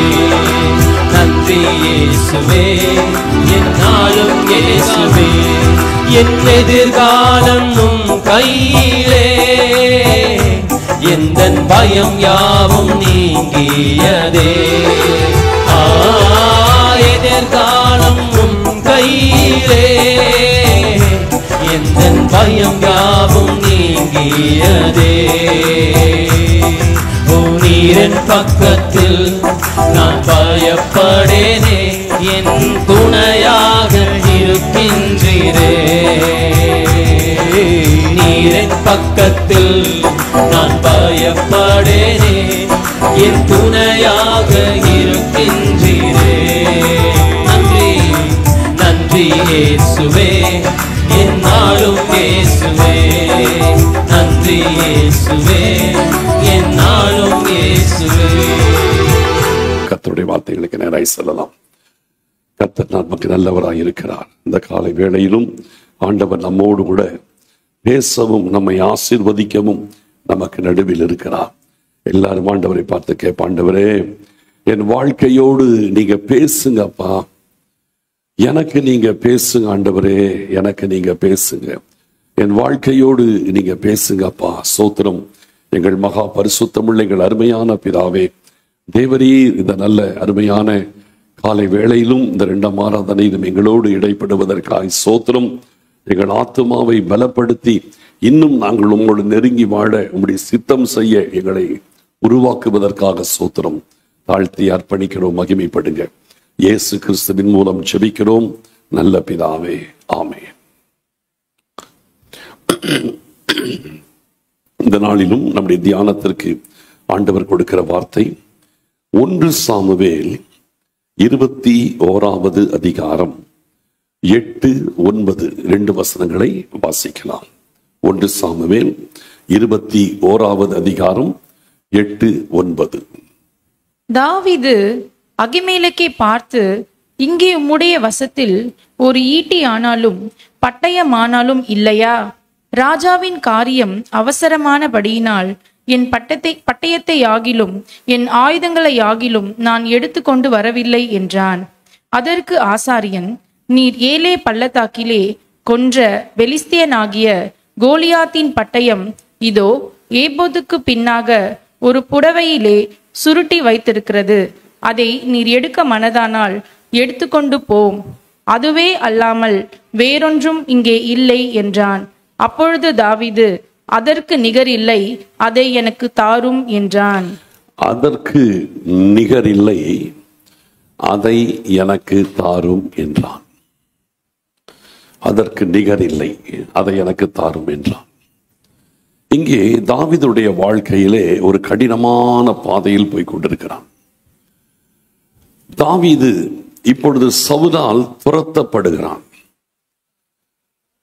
சவுல் கொன்றது 1000, தாவீது கொன்றது 10000 என்று சொல்லி ஜனங்கள் பாட, சவுல் தனக்கு பின்பு தாவீது ராஜாவாகி விடுவான் என்கிற நிலையிலே ஜனங்களின் ஆதரவு அவனுக்கு போகிறது என்று தெரிந்தவுடனே அவனை கொல்ல முயற்சி செய்ய ஆரம்பிச்சிட்டான். தன்னுடைய ராஜ்ய பாரத்தை கவனிக்கிறத கூட சவுல் விட்டுட்டான். விட்டுட்டு போர் வீரர்களை அழைத்து கொண்டு தாவீதை துரத்தி துரத்தி துரத்தி வேட்டையாடுகிறான். 2 முறை ஈட்டி எடுத்து அவனுக்கு நேராக எறிந்தான். 2 முறையும் தாவீது விலகி தப்பித்துக் கொள்ளுகிறான். இனி சவுலுக்கு முன்பாய் இருந்தால் அவனுடைய உயிருக்கு உத்தரவாதம் இல்லை என்று தெரிந்து கொள்ளுகிறான். ஆட்களை அனுப்பி தாவீதை கட்டளோடு தூக்கிட்டு வர நினைக்கிறான். அப்பொழுது மீகாள், அவ வேற யாரும் இல்லை, சவுலுடைய மகள் தான். அவள் தன் கணவனை தன் தகப்பன் கொல்ல நினைக்கிறான் தெரிந்த உடனே அந்த கட்டளை ஒரு பொம்மையை வச்சு அனுப்பி விட்டுட்டான். இப்படி பார்க்கிறான், தன்னை வீடு தேடி வந்து தன்னை கொல்ல நினைக்கிறார்கள். தன்னை இந்த தேசத்துல உயிரோடு வாழ விட மாட்டாங்கன்னு தெரிஞ்ச உடனே தாவீது வீட்டை விட்டு வெளியேறி வனாந்தரங்களிலே அலைகிறான். அப்படி வனாந்தரங்களிலே அலைந்து கொண்டிருக்கும் பொழுது தாவீதுக்கு எதுவும் இல்லை, அவனோடு சிலர் கூடி இருக்கிறாங்க. அப்படிப்பட்ட நிலைமையிலே அவன் அலைகிறான். அவனிடத்தில் ஆயுதமும் இல்லை, ஒண்ணும் இல்லை, வெறுங்கையா ஓடிக்கொண்டிருக்கிறான். ஜீவன் தப்ப ஓடி போகிறான். அப்படி இருக்கும் பொழுது தாவீது நோப் என்கிற இடத்தில் இருக்கிற ஆசாரியனாகிய அகிமேல் இடத்திற்கு போனான். நோப் என்று ஒரு இடம், அந்த இடத்துல கர்த்தருடைய ஆலயம் இருக்கிறது, அங்கே ஆசாரியன் இருக்கிறார். அந்த ஆசாரியன் இடத்திலே தாவீது போகிறான். போய் அந்த இடத்துல பொய்யான ஒரு காரியத்தை சொல்றான். என்ன பொய் அப்படின்னு பார்த்தீங்கன்னா, நான் ராஜா தான் என்னை அனுப்பினாரு. ஆக்சுவலா ராஜாவுக்கு பயந்து தான் ஓடி வரான் இல்லையா, சவுலுக்கு பயந்து தான் ஓடி வந்திருக்கிறான். ஆனா அந்த ஆசாரியன் இடத்துல சொல்லுவான், ராஜா தான் என்னை அனுப்பினாரு, அவசரமான ஒரு விஷயமா என்னை அனுப்பினாரு, அதனால நான் வரும்பொழுது ஆயுதங்கள் எடுக்காம வந்துட்டேன், எனக்கு ஏதாவது ஆயுதங்கள் இருந்தா கொடுன்னு சொல்லிட்டு அந்த ஆசாரியனாகி அகிமேலேக்கை பார்த்து கேட்கிறான். அவனுக்கும் விஷயம் தெரியாது, என்ன நடக்குன்னு தெரியாது. ஆனா அந்த அகிமேலேக்கு தாவீதை குறித்த நல்ல ஒரு அபிப்பிராயம் உண்டு. தாவீது கோலியாத்தை வீழ்த்தினவன் என்கிற காரியம் அவருக்கு தெரியும். அதனாலே தாவீதின் மேல் நல்ல அபிப்பிராயம் உண்டு. அப்படி இருக்கும் பொழுது முதலாவது பசியா இருக்கிறாங்க. பசியா இருக்கும் பொழுது அவர்களுக்கு அப்பம் எல்லாம் கொடுக்கிறான். இந்த முதல் வருஷத்துல பாத்தீங்கன்னா தெரியும், அப்பம் எல்லாம் கொடுக்கிறாங்க. இதே இயேசு கிறிஸ்துவே கோட் பண்ணுவார் பின்னாலே. தாவீதும் அவனோடு கூட இருந்தவர்களும் பசியா இருக்கும் பொழுது தேவாலயத்தில் அப்பங்களை புசிக்கவில்லையான்னு கேட்பார். இந்த சம்பவத்தில் அங்க இயேசு கிறிஸ்துவை கேட்பார் பின்னால. அப்படி ஆதரிக்கிறான், அந்த ஆசாரியன் ஆதரிக்கிறான். எல்லாம் செஞ்சிட்ட பிறகு கடைசியா தாவீது, எனக்கு ஆயுதங்கள் இருந்தா தாரும், எங்களுக்கு ஆயுதம் இல்லாம அவசரத்தில் வந்துட்டேன் என்று சொல்லி போய் சொல்லுகிறான். உடனே அந்த ஆசாரியன் ஒரு காரியம் சொல்றாரு, நீ ஏலே பள்ளத்தாக்கிலை கொன்ற பெலிஸ்தியன் ஆகிய கோலியாத்தின் பட்டயம் இதோ ஏபோத்துக்கு பின்னாக ஒரு புடவையிலே சுருட்டி வைத்திருக்கிறது, அதை நீர் எடுக்க மனதானால் எடுத்து கொண்டு போம், அதுவே அல்லாமல் வேறொன்றும் இங்கே இல்லை. ஒரே ஒரு பட்டயம் இருக்குது, அந்த பட்டயமும் எதுனா நீர் ஏலே பள்ளத்தாக்கிலே கொன்ற கோலியாத்துடைய பட்டயம் இருக்குது, அதை மட்டும் ஒரு புடவையில சுத்தி உள்ள வச்சிருக்கிறோம், அதை வேணா நீர் எடுத்துக்கொண்டு போன்னு சொல்றான். அதற்கு தாவீது கொடுத்த பதில், அப்பொழுது தாவீது அதற்கு நிகரில்லை, அந்த பட்டயத்திற்கு நிகரில்லை, கோலியாத்துடைய அந்த பட்டயத்திற்கு நிகரில்லை, அதை எனக்கு தாரும் என்றான். கோலியாத்தின் பட்டயம், இந்த கோலியாத்தின் பட்டயத்தை குறித்து தாவீது கொடுக்கிற கமெண்ட், அதற்கு நிகரில்லை, அது நிகரில்லாத ஒரு பட்டயம், அந்த பட்டயத்துக்கு ஈக்குவல் வேறு எதுவுமே கிடையாது, அருமையான பட்டயம் அது, அந்த பட்டயத்தை எனக்கு தாரும் என்று சொல்லி தாவீது அதை எடுத்துக் கொள்ளுகிறான். தாவீதுக்கு எப்படி இந்த கோலியாத்தின் பட்டயத்தை பற்றி தெரியும்? கோலியாத்தின் பட்டயம் ஒரு நிகரில்லாத பட்டயம் என்று சொல்லி தாவீது சொல்லுகிறாரே, இந்த கோலியாத்தின் பட்டயத்தை குறித்து தாவீதுக்கு என்ன தெரியும்? தாவீதுக்கு யுத்த ஆயுதங்களை பயன்படுத்திய பழக்கம் கூட இல்லாதவன். அப்படி இருக்கும் பொழுது இந்த கோலியாத்தின் பட்டயம் ஒரு நிகரில்லாத பட்டயம் என்று தாவீதுக்கு எப்படி தெரியும் அப்படின்னு கேட்டீங்கன்னா, இந்த பட்டயத்தை தாவீது ஏற்கனவே ஒரு தடவை யூஸ் பண்ணியிருக்கிறான். சரிங்களா, யூஸ் பண்ணியிருக்கிறான். வாசிங்க 1 சாமுவேல் 17ஆம் அதிகாரம் 48 51 வரைக்கும் வாசிங்க. அப்பொழுது அந்த பெலிஸ்தன் எழும்பி தாவீதுக்கு எதிராக கிட்டி வருகையில் தாவீது தீவிரமாய் அந்த சேனைக்கும் அந்த பெலிஸ்தனுக்கும் எதிராக ஓடி தன் கையை அடைப்பையிலே போட்டு அதிலிருந்து ஒரு கல்லை எடுத்து கவனிலே வைத்து சுழற்றி பெலிஸ்தனுடைய நெற்றியிலே பட எறிந்தான். அந்த கல் அவன் நெற்றியில் பதிந்து போனதினால் அவன் தரையிலே முகங்குப்புற விழுந்தான்.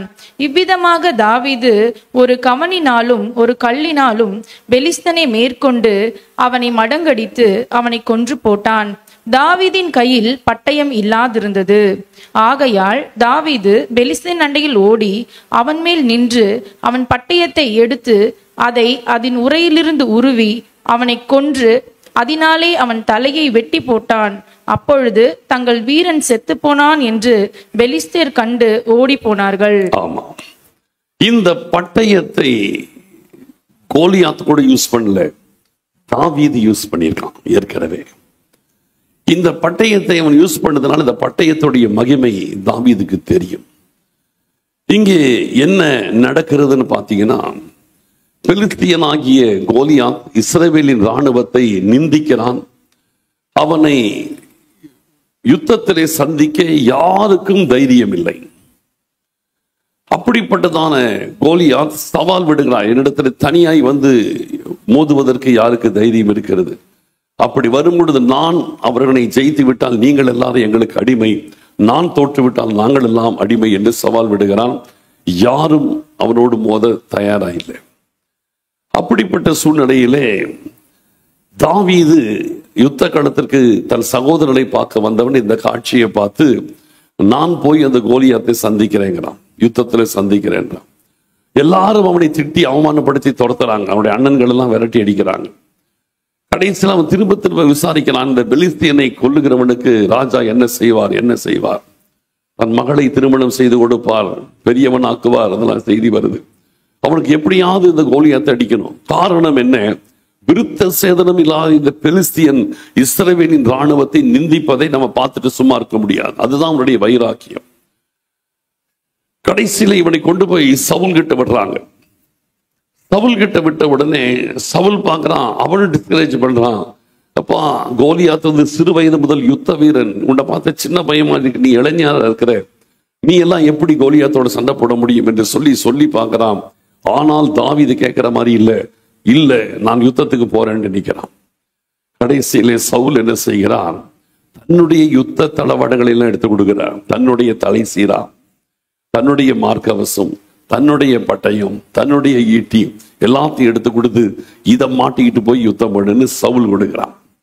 இதுல பாத்தீங்கன்னா கோலியாத் அவனுடைய ஹைட் வந்து 6 முழமும் 1 ஜானும் அப்படின்னு இருக்கு. 6 முழம் 1 ஜான், கிட்டத்தட்ட 9.5 அடி ஹைட். 9.5 அடி ஹைட் வரும் 6 முழம் 1 ஜான் அப்படின்னா. அவ்வளவு உயரம், அதற்கேற்ற பலம் உள்ளவன். அவனுடைய ஆயுதங்கள் எல்லாமே மிகுந்த கனமுள்ள பலமான ஆயுதங்களை வச்சிருக்கிறான். அவனுக்கு பிறகு அந்த உயரத்துல நல்ல கிட்டத்தட்ட அந்த ஹைட்ல இருக்கிற வேற யாரும் ஒருத்தர் இருக்கிறார்னா சவுல். சவுல் இஸ்ரவேலிலே எல்லாருமே அவனுக்கு தோளுக்கு கீழே இருந்தாங்க. சவுல ராஜாவாக்கும் போது அவனை குறித்து சொல்லப்பட்டிருக்கிறது, எல்லாருமே அவனுக்கு தோளுக்கு கீழே இருந்தாங்க. அப்ப சவுல் நல்ல ஹைட். இப்ப சவுலுடைய யுத்த ஆயுதங்கள் எல்லாத்தையும் தாவீது மாட்டிட்டு நடந்து பார்க்கறான், ஒண்ணுமே செட் ஆகல. சவுலுடைய தலை இவ்வளவு பெருசா இருக்குது, இவன் தலையில போட்டு அதோட ஆடுது. சவுலுடைய மார்க் கவசம் போட்டு அது காலில் இருந்து முட்டி வரைக்கும் போய் நிக்குது. சவுலுடைய பட்டயத்தை எடுத்து இடுப்புல மாட்டோம் தரையில தேயுது. சவுலுடைய ஷூவை மாட்டினா நடக்க முடியல. எல்லாம் ஒண்ணுமே செட் ஆகல. கடைசியிலே இது எல்லாம் நமக்கு ஒத்து வராது தூக்கி எறிஞ்சிட்டு அவனுக்கு தெரிந்த காரியத்தை கையில் எடுத்தான். எனக்கு கவன் எடுத்து கல்லை வீசி அடிக்க தெரியும், அது ஒண்ணுதான் எனக்கு தெரியும், இதை வைத்துக் கொண்டு நான் கோலியாத்தை சந்திக்க போறேன்றான். நல்லா கவனிக்கணும். இன்றைக்கு இந்த நாட்களிலே நாம் நம்முடைய தேசத்தில் இருக்கிற கோலியாத்துகள், பிசாசின் ஆவிகளை சந்திக்கும்படி நீங்களும் நானும் கர்த்தரால் தெரிந்து கொள்ளப்பட்டிருக்கின்றோம். இந்த கோலியாத்தை சந்திப்பதற்கு நாம் எல்லாரும் பெரிய யுத்த வீரர்களாக இருக்கணும்னு அவசியம் கிடையாது. எல்லாம் யுத்தத்தை செய்வதற்குரிய சகல தளவாடங்களையும் பயன்படுத்தக்கூடியவர்களாய் திறமையுள்ளவர்களாக இருக்கணும் நமக்கு அவசியம் கிடையாது. சகல திறமைகளும் இருந்தாதான் கர்த்தருக்காக யுத்தம் பண்ண முடியும், கிடையவே கிடையாது. உங்களுக்கு என்ன தெரியுமோ, உங்களால் எதை செய்ய முடியுமோ அதை வைத்து கர்த்தருடைய யுத்தத்தில் நிற்க முடியும். ஆமென். உங்களுக்கு சகல திறமைகள் இருக்கணும் அவசியம் கிடையாது. நான் நல்லா பாட்டு பாடினாதான் ஆண்டவருக்கு ஊழியம் செய்ய முடியும், கிடையவே கிடையாது. நான் நல்ல பிரசங்கம் பண்ணாதான் ஆண்டவருக்கு ஊழியம் செய்ய முடியும், கிடையவே கிடையாது. நான் நல்லா மியூசிக் வாசித்தான் ஆண்டவருக்கு ஊழியம் செய்ய முடியும், கிடையவே கிடையாது. அப்படியெல்லாம் கிடையாது. உங்களுக்கு என்ன தெரியுமோ அதை வைத்துக் கொண்டு நீங்கள் ஆண்டவருடைய ஊழியத்தை செய்ய முடியும். உங்களுக்கு என்ன தெரியுமோ அதை வைத்துக் கொண்டு கோலியாத்தை வீழ்த்த முடியும். உங்களுக்கு என்ன முடியுமோ அதை வைத்துக் கொண்டு உங்களால் ஆண்டவருடைய ராஜ்யத்தை கட்ட முடியும். இப்போ தாவீது பார்க்கிறான், ஒரு கல் சிறிய கல்லை வச்சு கோலியாத்தை சந்திக்க நினைக்கிறான். அவன் ஆற்றங்கரைக்கு போகிறான். 5 கூழாங்கற்களை எடுத்துக் கொள்ளுகிறான். அதை தன் அடைப்பை பையிலை போட்டு வைத்துக் கொண்டு கவனை எடுத்துக்கொண்டு போறான். இப்போ கோலியாத்துக்கு எரிச்சல் என்ன, சந்திக்க வர்றவன் பெரிய பட்டயத்தோடு ஈட்டியோடு வந்தா இவனுக்கு பிரஸ்டீஜ், என்னை அடிக்கிறதுக்கு இதெல்லாம் எடுத்துட்டு வந்தான்னு. இவன் பார்த்தீங்கன்னா கவன்களை தூக்கிட்டு போறான். இதை பார்த்தோன்னா அவனுக்கே மிகப்பெரிய இன்சல்ட் ஆயிடுச்சு. என்ன அடிக்கிறதுக்கு, என்ன நான் என்ன குருவியா, என்ன அடிக்கிறதுக்கு இப்படி அடி வரானே. அவன் குருவின்னு கூட கேட்கல, நான் என்ன நாயான்னு கேட்டான். இல்ல, நீ தடியோடலாம் வர, நீ என்ன பார்த்த என்ன நாய் மாதிரியே தெரியுது என்னன்னு கேட்கறான். அந்த மாதிரி அவன் ஆரம்பத்தில் இன்ஸ்டால் பண்ணிட்டான். கடைசியில போயிட்டு அவன் பண்ற பாருங்க, அவன் பயங்கரமான ஒரு ஹெல்மெட் போட்டிருக்கிறான். பயங்கர 9 அடி ஹைட்டு, அதுக்கேற்ற பாடி, அதுக்கேற்ற ஹெல்மெட் பயங்கரம் போட்டு முகத்தை க்ளோஸ் பண்ணியிருக்கிறான். பெரிய மார்க் கவசம் போட்டு மார்பை க்ளோஸ் பண்ணியிருக்கிறான். பெரிய ஈட்டி வச்சிருக்கிறான். பெரிய கேடயத்தை வச்சிருக்கிறான். பெரிய ஷூ போட்டிருக்கிறான். டோட்டலா பாடி கவர் பண்ணியிருக்கிறான். அப்படிப்பட்டவனை அடிக்கிறதுக்கு இவன் 5 கூழாங்கல்ல மட்டும் தூக்கிட்டு போயிருக்கிறான். ஆனா உண்மை என்னன்னு கேட்டீங்கன்னா, கோலியாத்தை அடிக்கிறதற்கு கூழாங்கல் தான் கரெக்டான ஆயுதம். ஆமென். கோலியாத் அடிக்கிறதுக்கு கூழாங்கல் தான் கரெக்டான ஆயுதம். ஏன்னா கோலியாத் தலையில பெரிய ஹெல்மெட் போட்டிருக்கிறான், பெரிய மார்க்கவசம் போட்டிருக்கிறான், பெரிய ஷூ போட்டிருக்கிறான், பெரிய கேடகம் வச்சிருக்கிறான், பெரிய பட்டையை இடுப்புல மாட்டிருக்கிறான், பெரிய ஈட்டியை கையில வச்சிட்டு இருக்கிறான். இத்தனை வச்சிட்டு இருக்கிறவனை அடிக்கிறதுக்கு வேற எதை வச்சாலும் அடிக்க முடியாது. பட்டயத்தை எடுத்துட்டு போனா ஒரே தட்டு தட்டிடுவான் அவனுடைய கேடகத்தை வச்சு. பெரிய கோலியாத்து பெரிய பலசாலியா இருக்கிறான். அவன் அடிக்கிறதுக்கு பெரிய பாறாங்கல்லை தூக்கி அடிச்சாதான் அவன் சாமான் நினைச்சு பெரிய பாறாங்கல்லை தூக்கி அடிச்சான்னு வச்சுங்க, அது போய் அவனுடைய மார்க்க அவஸ்தையில் டம்முன்னு அடிச்சு கீழே விழுந்துடும். கோலியாத்து ஒண்ணுமே பண்ண முடியாது. பெரிய கோலியாத்தை அடிக்கிறதுக்கு பெரிய கல்லெல்லாம் எடுத்தோம்னா சரிப்பட்டு வராது. பெரிய கல் போச்சுன்னா அவன் மார்க் அவஸ்தையில் அடிச்சு கீழே விழும். மிஞ்சி போனா ஹெல்மெட்ல போய் டம்முன்னு அடிச்சுட்டு கீழே விழுந்துடும். ஒன்னும் ஆகாது. அவன் ஃபுல்லா கவர் பண்ணியிருக்கிறான். இங்க மட்டும் பாக்குறதுக்கு இங்க மட்டும் ஒரு சின்ன கேப் கொடுத்துருக்கிறான். யுத்தத்துக்கு போகும்போது பாக்குறதுக்கு இங்க மட்டும் ஒரு கேப் கொடுத்துருக்கான். இது எல்லாம் கவரா இருக்குது, இங்க மட்டும் தான் கேப் இருக்குது. இந்த கேப்ல போய் அடிக்கணும்னா சின்ன கல்லு தான் கரெக்டா இருக்கும். ஆமே, அதான் ஆண்டவர் வைக்கிறது. நம்ம அறிவை யூஸ் பண்ணி நீங்க யுத்தம் பண்ண போனீங்கன்னா, ஆண்டவருடைய வேலை செய்ய போனீங்கன்னா எல்லாம் ஃபெயிலியர் ஆயிடும். ஆனால் ஆண்டவர் உங்களுக்கு என்னமோ ஒண்ணு வச்சிருக்கிறார் பாருங்க. உங்களுக்கு என்னமோ வச்சு, உங்களுக்கு ஒரு திறமை இருக்குது, உங்களுக்கு ஒரு திறமை ஏதோ விஷயம் இருக்குது. அதை வச்சுதான் நீங்கள் யுத்தம் செய்ய முடியும். ஆமேன். அதனால இவங்கள மாதிரி நான் பாடினா நான் நல்ல யுத்தம் பண்ணுவேன், இவங்கள மாதிரி நான் வாச நல்லா பண்ணுவேன், இவங்கள மாதிரி நான் பிரசங்கம் பண்ணா நல்ல ஊழியம் பண்ணுவேன், கிடையவே கிடையாது. உங்ககிட்ட எது இருக்கிறதோ அதை வைத்து கர்த்தர் கோலியாத்தை அடிக்க வல்லவரா இருக்கிறார். ஆமேன். நீ எல்லாம் எக்யூப்டு, புரியுதா? எனக்கு பட்டயத்தை எடுக்க தெரியலன்னு அவசியம் கிடையாது. கூழாங்கல் எடுக்க தெரிஞ்சாலே போதும், அடிக்கலாம். சரி, இப்ப இந்த இடத்துல என்ன நடக்குதுன்னு பாத்தீங்கன்னா, முதல்ல போறான் கோலியாத்தை அடிக்கிறதுக்கு முன்னால வர்றான். தாவீது அவனுக்கு எதிராக ஓடி கூழாங்கலை வச்சு சொல்லிட்டு ஒரே அடி நேரா நெத்தியில போய் அடிக்குது. கேப்ல அடிச்ச உடனே, யூஸ்வலா இப்படி அடிச்சா பேக்ல தான் விழுந்திருக்கணும், ஆனா முகம் பொறு விழுந்தான்னு போட்டிருக்கு. இல்ல, ஆண்டவர் பின்னால் ஒரு தட்டியிருப்பாருன்னு தெரியல. போய் அடிச்ச உடனே முகங்குப்புற விழுகிறான். இவ்வளோ பெரிய பலசாலி ஒரு கல்லில் எப்படி விழுந்தான், அதெல்லாம் சாத்தியமே கிடையாதுல்ல. ஆண்டவர் அந்த இடத்துல கிரியை செய்கிறார். அவன் முகங்குப்புற விழுகிறான். இன்னும் கோலியாத் சாகல, கீழே தான் விழுந்தானே தவிர கோலியாத் சாகல. தாவீது உடனே ஓடுறான்.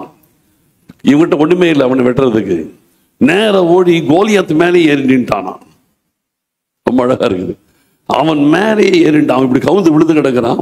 அவன் மேலே அவன் முதுகு மேலே ஏறி நின்றுட்டு அவன் இடுப்பு இருக்கிற பட்டயத்தை எடுத்து அவன் தலையவே கழுத்தை வெட்டி தலையை துண்டா எடுத்தான். இந்த பட்டயத்தை வைத்து வெட்டித்தான் கோலியாத்தை தாவீது கொன்றான். புரியுதா? கல் அடிச்சதுனால் கோலியாத் விழுந்தானே தவிர கோலியாத் கொல்லப்பட்டது அவனுடைய பட்டயத்தை வைத்தே தான் தாவீது அவனை கொல்றான். அப்ப தாவீதுக்கு இந்த பட்டயத்தை குறித்து நல்லா தெரியும். அவ்வளவு பெரிய கோலியாத்தை இந்த பட்டயத்தை வச்சுதான் நான் கொன்றிருக்கிறேன். அதனால இந்த பட்டயத்திற்கு நிகரான பட்டயம் எதுவுமே இல்லை. இந்த பட்டயத்தை வைத்து நான் ஏற்கனவே கோலியாத் அடிச்சிருக்கிறேன். அதனால் இந்த பட்டயத்தை, இதற்கு நிகரான பட்டயம் வேறு எதுவுமே கிடையாது. நிகரற்ற ஒரு பட்டயம். இந்த பட்டயம் நிகரற்ற பட்டயம், இதுக்கு ஈக்குவல் எதுவுமே கிடையாது. சரி, இன்னைக்கு இந்த பட்டயத்தை பத்தி பார்க்க போறோம். ஏன் இந்த பட்டயத்தை பார்க்க போறோம்? வாசிங்க. ஏன் இந்த பட்டயம் எதை குறிக்கிறது? சகரியா தீர்க்க தரிசன புஸ்தகம் 9வது அதிகாரம் 13வது வசனத்தை வாசிப்போம். சகரியா 9:13. நான் எனக்கென்று யூதாவை நானேற்றி எப்பிராயிமிலே வில்லை நிரப்பி சீயோனை உன் புத்திரரை கிரேக்க தேசத்து புத்திரருக்கு விரோதமாக எழுப்பி, உன் புத்திரரை சீயோனே, உன் புத்திரரை கிரேக்க தேசத்தின் புத்திரருக்கு விரோதமாக எழுப்பி உன்னை பராக்கிரமசாலியின் பட்டயத்துக்கு ஒப்பாக்குவேன், உன்னை பராக்கிரமசாலியின் பட்டயத்திற்கு ஒப்பாக்குவேன் என்று ஆண்டவர் சொல்லுகிறார். இங்கே சீயோனே, கர்த்தர் நம்மளை பார்த்து சொல்றார், சீயோனே உன்னை கிரேக்கு தேசத்தின் புத்திரருக்கு விரோதமாக எழுப்புவேன், உன்னை பராக்கிரமசாலியின் பட்டயத்திற்கு ஒப்பாக்குவேன் என்று ஆண்டவர் சொல்லுகிறார். ஆண்டவர் இந்த இடத்துல சீயோனை பார்த்து சொல்றாரு, உன்னை கிரேக்கு தேசத்தின் புத்திரருக்கு முன் எதிராக எழுப்புவேன், உன்னை பராக்கிரமசாலியின் பட்டயத்திற்கு ஒப்பாக உன்னை வைப்பேங்கிறார். இந்த சீயோன் என்பது ரட்சிக்கப்பட்ட தேவ பிள்ளைகளை குறிக்கும். கிரேக்கர்கள் என்பது புறஜாதி ஜனங்களை குறிக்கும். அப்ப இந்த பட்டயம் என்பது எதை குறிக்கிறது, யாரை குறிக்கிறது என்றால், ரட்சிக்கப்பட்ட தேவ பிள்ளைகளாக இருக்கிற நாம தான் இந்த பட்டயம். ஆமென். ரட்சிக்கப்பட்ட தேவ பிள்ளைகளாக இருக்கிற நீங்களும் நானும் தான் இந்த பட்டயம். இந்த பட்டயத்தை கர்த்தர் கையில் எடுக்கிறார். எதுக்குன்னு கேட்டீங்கன்னா, கிரேக்க புத்திரரை வெட்டி வீழ்த்துவதற்காக. அப்படின்னா புறஜாதி ஜனங்களை ரட்சிப்பதற்காக கர்த்தர் நம் ஒவ்வொருவரையும் பட்டயமாய் கையில் எடுக்கிறார். ஆமென். அப்படியே சோகமா இருக்கிறீங்க. ஃபர்ஸ்ட் சர்வீஸ்ல இப்படிதான் இருந்தாங்க. உங்களை கிரேக்கு தேசத்து ஜனங்களுக்கு அதை வெட்டுறதுக்கு ஒரு பட்டயமா எழுப்புறாருன்னு சொல்லும் போது அந்த ஃபர்ஸ்ட் சர்வீஸ்ல சொன்னேன், இதை பார்க்கும்போது ஜஸ்டின் சபை நல்லா இருக்குதுன்னு சொல்லலான்னு தோணுச்சு. இந்த நேரத்துக்கு எத்தனை விசில் அடிச்சிருப்பாங்க தெரியுமா? இந்த மாதிரி ஒன்று சொன்னா எவ்வளோ விசில் அடிச்சிருப்பா. அடிக்கிறீங்களா நீங்களும்? அந்த ஒம்பெல்லாம் வேண்டாம். என்ன சொல்றேன்னா, உற்சாகமா இருக்கணும். ஆமென். கர்த்தர் நம்மளை சீயோனே உன்னை பட்டயமா எழுப்புகிறார். எதுக்கு? கிரேக்க தேசத்து ஜனங்களை வீழ்த்துவதற்காக, அவர்களை ரட்சிப்பதற்கு ஆண்டவர் நம்மை பராக்கிரமசாலியின் கையில் இருக்கிற பட்டயமாய் நம்மை எழுப்புகிறார். யார் அந்த பராக்கிரமசாலி? கர்த்தர் தான் அந்த பராக்கிரமசாலி. எரேமியா, கர்த்தர் பராக்கிரமசாலின்னு கூட சொல்லக்கூடாது. எரேமியா 20ஆம் அதிகாரம் 11ஆம் வசனத்தை வாசிங்க. கர்த்தர் யாருன்னு தெரிவி காட்டுறாரு. எரேமியா 20:11. கர்த்தரை பாடுங்கள். 20:11மா? கர்த்தரோ பயங்கரமான பராக்கிரமசாலியாய், கர்த்தரோ பயங்கரமான பராக்கிரமசாலியாய் என்னோடு இருக்கிறார்.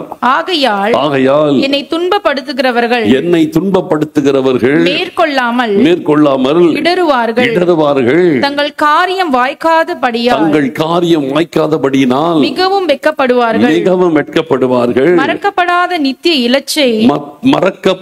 நித்திய இலச்சை அவர்களுக்கு உண்டாகும். கர்த்தர் எப்படிப்பட்டவர்? பயங்கரமான பராக்கிரமசாலி.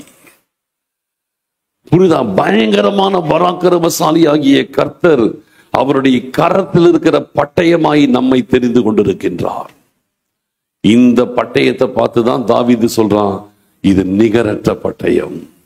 நம்மளை பார்த்து ஆண்டவர் சொல்றாரு, நீ நிகரற்ற ஒரு பட்டயம். ஆமென். நிகரற்ற பட்டயம். அதுக்கு நிகரானது எதுவுமே கிடையாது. நமக்கு ஈக்குவலானவங்க இந்த உலகத்துல யாரும் கிடையாது. ஆமென். கரெக்டா இல்லையா?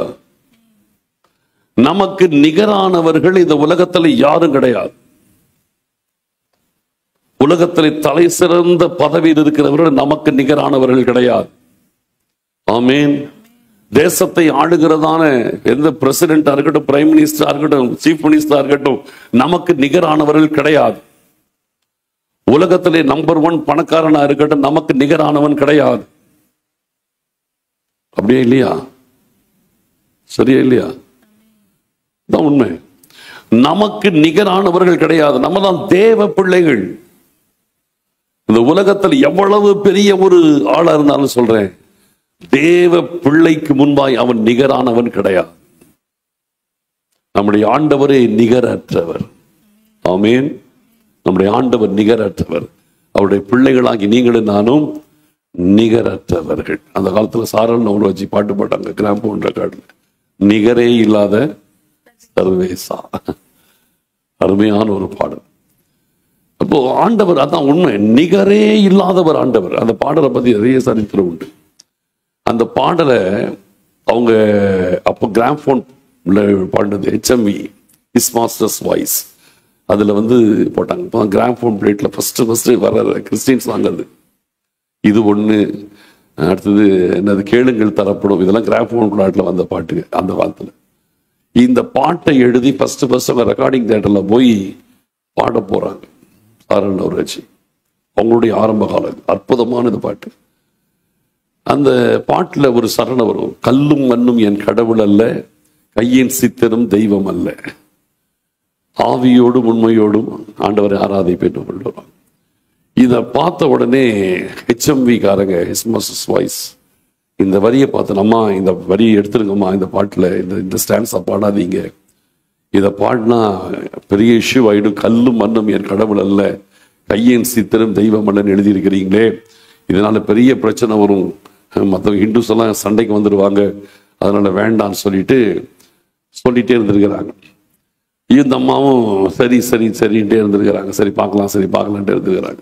ரெக்கார்டிங் போயிட்டு இருக்கு. இன்னைக்கு மாதிரி கிடையாது. அன்னைக்கு ரெக்கார்டிங்னா மொத்த ஆர்கெஸ்ட்ராவும் பிளே பண்ணி அப்படியே ரெக்கார்ட் பண்ணணும். ஒரு சின்ன தவறு யாராவது ஒருத்தர் பண்ணிட்டாலும் மொத்தத்தையும் கட் பண்ணி மொத்தத்தையும் பஸ்ல இருந்து எடுக்கணும். இப்ப மாதிரி கிடையாது.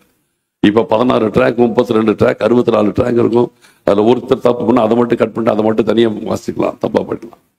ஒருத்தர் தப்பு பண்ணா அதை மட்டும் தனியா கரெக்ட் பண்ணிக்கலாம், அப்புறமா தனியா பண்ணிக்கலாம்.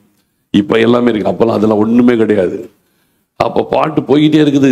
முதல் ஸ்டான்ஸ்ல போயிட்டு நிகரே இல்லாத சர்வீஸா போயிட்டே இருக்குது. கடைசியில கல்லும் மண்ணுமின் கடவுளை அதையும் பாடி தள்ளிட்டாங்க, விடாம பாடி பிடிச்சிட்டாங்க. அவன் ரெக்கார்டிங் கட் பண்ணான்னா மொத்தத்தையும் திருப்பி ஸ்டார்டிங்ல இருந்து எடுக்கணும்.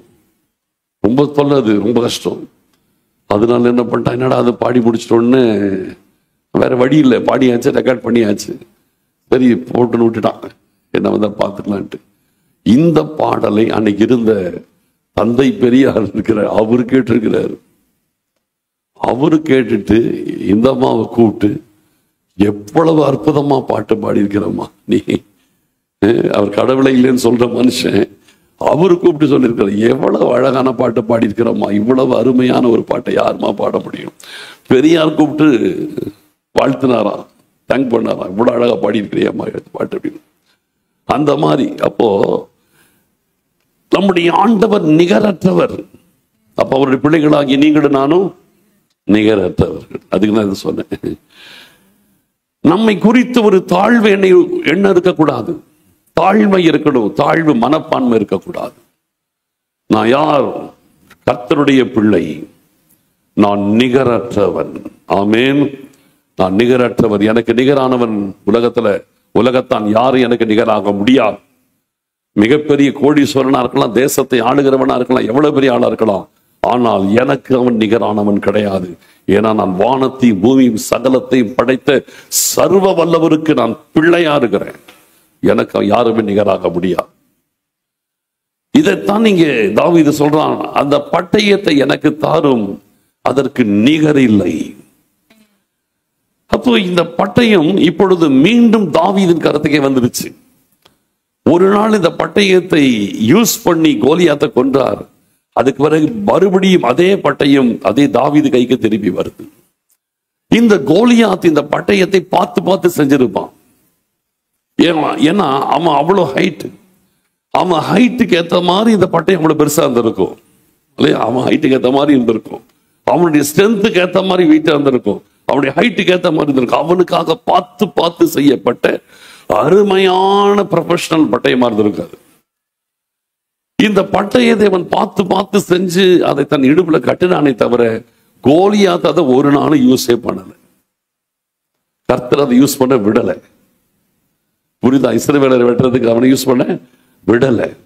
நல்ல கவனிங்க, இந்த பட்டயம் ஒரு நாள் எங்க இருந்துச்சுன்னு கேட்டீங்கன்னா கோலியாத்துடைய இடுப்புல இருந்துச்சு. இந்த பட்டயம் ஒரு நாள் எங்க இருந்துச்சு? நம்மள எங்க இருந்தோம்? கோலியாத்து இடுப்புல தான் உட்காந்துருந்தோம் ஒரு நாள். புரியுதுங்களா?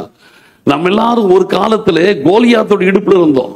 அவன் தான் தன் இடுப்புல நம்ம கட்டி வச்சிருந்தான். இடுப்புல வச்சிருந்தது மட்டுமல்ல, நம்மள உரையில போட்டு மூடி வச்சிருந்தான். நம்மளை போட்டு லாக் பண்ணிட்டான், உரையில போட்டு லாக் பண்ணிட்டான்.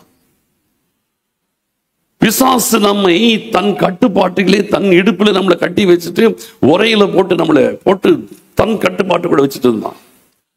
ஆனாலும் ஆண்டவர் இந்த பட்டயத்தின் ஆண்டவருக்கு அன்னைக்கே ஒரு கவனம் உண்டு. இந்த கோலியாத்தின் பட்டயத்தை கோலியாத்தை யூஸ் பண்ண விடக்கூடாது. பிசாசு நம்மளை யூஸ் பண்றதுக்கு கர்த்தர் விடல. ஆண்டவர் அந்த பட்டயத்தை தாவீது தான் யூஸ் பண்ணணும்னு வச்சுட்டார். ஆமென். இன்னைக்கு உலகத்தில் இருக்கிற எல்லா நடிகர்களையும் யார் யூஸ் பண்றா? பிசாசு யூஸ் பண்ணுது. உலகத்தில் இருக்கிற அரசியல்வாதிகளை எல்லாம் யார் யூஸ் பண்றா? பிசாசு யூஸ் பண்ணுது. உலகத்தில் இருக்கிற திறமையானவர்களை எல்லாம் பிசாசு யூஸ் பண்ணிட்டு இருக்குது. ஆனா நம்மள பிசாசு யூஸ் பண்றதுக்கு கர்த்தர் அனுமதிக்கவே இல்லை. இந்த பட்டயத்தை என் கர்த்தராகிய இயேசு கிறிஸ்து தான் யூஸ் பண்ணுவார். தாவீதின் குமாரன் தான் யூஸ் பண்ணுவார். ஆமென். நம்ம எல்லாரையும் தாவீது தான் யூஸ் பண்ணுவார். தாவீதின் குமாரன் தான் யூஸ் பண்ணுவார். நம்ம பிசாசின் கையில இருந்தாலும் பிசாசு பயன்படுத்துகிறதற்கு கர்த்தர் அனுமதிக்கவில்லை. ஆண்டவர் நம்மை பிரித்தெடுத்து அவர் யூஸ் பண்றதுக்காக நம்மை தெரிந்து கொண்டிருக்கிறார். நம்ம எல்லாரும் கர்த்தருக்காக யூஸ் பண்ணப்பட வேண்டிய பட்டயம். நம்ம எல்லாரும் நிகரில்லாத பட்டயம். நம்மை கர்த்தர் தம்முடைய கரத்தில் இரண்டாம் விசை தன் கரத்தில் எடுத்து பயன்படுத்த வேண்டும் என்று விரும்புகிறார். ஏற்கனவே ஒரு தடவை இந்த பட்டயம் பயன்படுத்தப்பட்டிருக்குது. எதுக்கு பயன்படுத்தப்பட்டிருக்கிறது? கோலியாத்தை வெட்டுவதற்கு இந்த பட்டயம் ஏற்கனவே யூஸ் ஆயிருக்கு. ஏற்கனவே இந்த பட்டயம் யூஸ் ஆயிருக்குது கர்த்தர் கரத்துல. எப்போ? கோலியாத்தை வீழ்த்தணும். எப்போ வீழ்த்தணும்? என்னைக்கு நீங்கள் ரட்சிக்கப்பட்டீர்களோ அன்னைக்கு நீங்க கோலியாத்தை வீழ்த்திட்டு தானே வந்திருக்கிறீங்க. ஆமென். என்னைக்கு நீங்க ரட்சிக்கப்பட்டீங்களோ அன்னைக்கு கோலியாத்தை வீழ்த்திட்டு தான் வந்திருக்கிறீங்க. அவன் உங்களை இடுப்புல வச்சிருந்தான், உரையில போட்டு வச்சிருந்தான். ஆனால் ஆண்டவர் உங்களை வெளியே எடுத்து அவன் தலையவே வெட்டினார். நம்ம பிசாசன் கையில் நம்ம ரட்சிக்கப்பட்டு வந்தோம், அவன் பிடியில் இருந்து நம்ம ரட்சிக்கப்பட்டு வந்தோம். என்ன அர்த்தம்? அவனை ஜெயித்து வந்திருக்கிறோம், அவனை மேற்கொண்டு வந்திருக்கிறோம். எப்படி மேற்கொண்டோம்? சிம்பிள். ஆண்டவர் பார்த்தாரு, நம்ம இந்த பட்டயத்தை யூஸ் பண்றதுக்கு ஒரே ஒரு சிம்பிள் ஸ்ட்ராட்டஜி வச்சாரு. ஒன்னு அந்த பட்டயத்துடைய பவர், இன்னொன்னு அதை பயன்படுத்தினவருடைய பவர். அந்த பட்டயத்துக்கு ஒரு பவர் இருக்குது, ஒரு கெப்பாசிட்டி இருக்குது. அந்த பட்டயத்தை பயன்படுத்துகிற ஆண்டவருடைய கெப்பாசிட்டி அது ஒண்ணு இருக்குது. ரெண்டு சேரும் போதுதான் கோலியாத் கொல்லப்பட்டான். எப்படி பாருங்க, ஒரு வசனம் வாசிங்க. எபேசியருக்கு எழுதுற நிருபம், எபேசியர் 2ஆம் அதிகாரம் 8வது வசனத்தை வாசியுங்கள். கிருபையினாலே விசுவாசத்தை கொண்டு ரட்சிக்கப்பட்டீர்கள். இது உங்களால் உண்டானதல்ல, இது தேவனுடைய ஈவு. நம்முடைய ரட்சிப்பு இப்படிதான் வந்துச்சு. கிருபை, இரண்டாவது விசுவாசம். கிருபையினாலே விசுவாசத்தை கொண்டு ரட்சிக்கப்பட்டீர்கள். கிருபை தேவனிடத்திலிருந்து வருது, அதுதான் தாவீது. விசுவாசம் நமக்குள்ளிருந்து கர்த்தர் எழும்ப பண்றார். அப்ப நமக்குள்ளது எழுப்பின விசுவாசமும் ஆண்டவரிடத்தில் வந்த கிருபையும் ஒன்று சேரும் பொழுது ரட்சிக்கப்பட்டு விட்டோம். அப்ப இந்த பட்டயத்தை கர்த்தர் கையில் எடுத்து கோலியாத்தை வெட்டிட்டார். நம்ம ரட்சிக்கப்பட்ட பொழுதே ஏற்கனவே நம்ம கோலியாத்தை அடித்து விட்டு தான் நாம் வந்திருக்கிறோம். ஆமென். அப்ப ஏற்கனவே ஒரு தடவை கோலியாத்தை அடிச்சிருக்கிறவங்களுக்கு திருப்பி அடிக்க முடியுமா? முடியாதா? முடியும். இன்னைக்கு கோலியாத்தை பார்த்து தடுமாறிட்டு நிற்க கூடாது. ஏற்கனவே ஒரு தடவை அடிச்சிருக்கிறோம். ஆமென். ஏற்கனவே ஒரு தடவை ஜெயிச்சிருக்கிறோம். இனி இன்னொரு தடவை ஜெயிப்போம். ஆமென். அந்த ஃபெய்த் இருக்கணும். பிசாசை கண்டு பயப்படக்கூடாது. ஐயோ என்ன நடக்க போகுது, ஒன்னாகாது, ஏற்கனவே நான் ஜெயிச்சிருக்கிறேன், 1983 அது நான் ரட்சிக்கப்பட்ட வருஷம். அதே வருஷம் தான் India first world cup win பண்ணுச்சு கிரிக்கெட்ல 1983. இதுல என்ன காமெடினா, நான் பயங்கர கிரிக்கெட் பைத்தியம். ரட்சிக்கப்படுறதுக்கு முன்னாடி கிரிக்கெட், அதுக்கு என்கிட்ட அத்தனை பணத்தை கிரிக்கெட்டுக்கு தான் செலவு பண்ணியிருக்கிறேன். வீட்டில் ரூம் ஃபுல்லாக கிரிக்கெட் பிளேயர்ஸ் போட்டு அப்படியே ஃபுல்லாக ஒட்டி வச்சிருப்பேன். அதுக்கு பயங்கரமாக செலவு பண்ணேன். அதில் அது மட்டும் இல்லை, நான் ஃபேன் மட்டும் கிடையாது, நான் அதில் ஸ்ட்ராங் பிளேயராகவே இருந்தேன். தமிழ்நாடு கிரிக்கெட் அசோசியேஷன் லெவலில் நான் பிளேயராக இருந்தேன். அதனால் வந்து கிரிக்கெட்டில் எனக்கு இப்போ நல்லா தெரியும். ஒருத்தரை நல்ல கிரிக்கெட்டை கோச் பண்ண சொல்ல என்னால் இப்போ கோச் பண்ண முடியும். கிரிக்கெட் விளையாடுறது எப்படின்னு சொல்லி டெக்னிக் சொல்லிக் கொடுக்க சொன்னால் என்னால் இப்போ சொல்லிக் கொடுக்க முடியும். அந்த அளவுக்கு கிரிக்கெட்டில் எனக்கு வெல் வாஸ்ட் அப்படி இருந்தேன். அவ்வளோ ரொம்ப இதாக இருந்தேன். அது தமிழ்நாடு அது கிரிக்கெட் அசோசியேஷனில் விளையாடுறதுன்றது சாதாரண விஷயம் கிடையாது. இந்த லீக்லாம் விளையாடுற லெவலில் இருந்தேன். அப்போது கர்த்தர் என்ன ரட்சித்துட்டார். பாவம் கூட எனக்கு பெருசு இல்லை, இந்த கிரிக்கெட் விட்டு வெளியில் வந்தது தான் பெருசு. ஏன்னா கிரிக்கெட் வந்து ஞாயிற்றுக்கிழமை தான் எல்லா மேட்சும் நடக்கும். அதை விட்டுட்டு சர்ச்சுக்கு போகிறது அதுதான் பெரிய விஷயம். அதுதான் முதல்ல தூக்கி போட்டதே பெருசு, கிரிக்கெட்டை தூக்கி போட்டதே பெரிய விஷயம். அப்போ அந்த வருஷம் பார்த்து இந்தியா வேர்ல்டு கப் ஜெயிக்குது. ஆனால் அந்த என்ன சொல்றது, ரட்சிக்கப்பட்ட அந்த அந்த அந்த கொஞ்சம் அது கொட்டிட்டு தானே இருக்கும். அந்த கிரிக்கெட் ஆசை பாவம் கொட்டிடல, ஆனால் அந்த கிரிக்கெட் மட்டும் கொஞ்சம் கொட்டிட்டு தான் இருந்துச்சு. ஆனால் நான் விளையாடலாம் போல அதை பார்க்குறேன். அப்போ அந்த வேர்ல்டு கப்பில் நான் வந்து எனக்கு இப்பவும் சொல்கிறேன், கிரிக்கெட் ஹிஸ்டரியோட எல்லாமே அத்துப்படி எனக்கு தெரியும். யார் யார் எவ்வளோ ஸ்கோர் பண்ணாங்க, யார் யாருடைய ஆவரேஜ் எவ்வளோ, யார் யாருடைய இப்போவே எனக்கு மனப்பாடமாக தெரியும். ஹையஸ்ட் ஆவரேஜ் யார், யார் அதிக செஞ்சுரி இது வரைக்கும் அடிச்சது இதுக்கு முன்னால, இப்போ யார் ஓவர்டேக் பண்ணா ஃபர்ஸ்ட் 10,000 அடிச்சது யார், எல்லாம் எனக்கு அத்துப்படி இப்பவே தெரியும். அப்போ வேர்ல்டு கப் வருது, கபில் தேவ் தலைமையில் இந்தியா வந்து போகுது. அது வந்து 3வது world cup. First world cup வந்து 1975 நடந்துச்சு, செகண்ட் வேர்ல்டு கப் 79 நடந்துச்சு, அடுத்தது 83 நடக்குது. 3 வேர்ல்டு கப், அது 3வது வேர்ல்டு கப். ஃபர்ஸ்ட் அப்போ வந்து டாப் வேர்ல்டுல டாப் டீம் வந்து வெஸ்ட் இண்டீஸ்.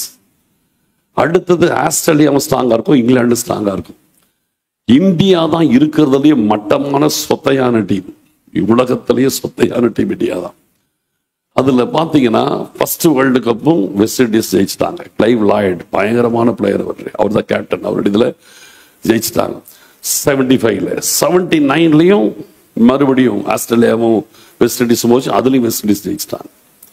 2 இதுலயும் இப்ப 3வது வேர்ல்டு கப்லயும் அதே டீம் அப்படியே வருது, வெஸ்ட் இண்டீஸ் அதே கிளைவ் லாய்ட் தலைமையில வருது, பயங்கர பவர்ல வராங்க.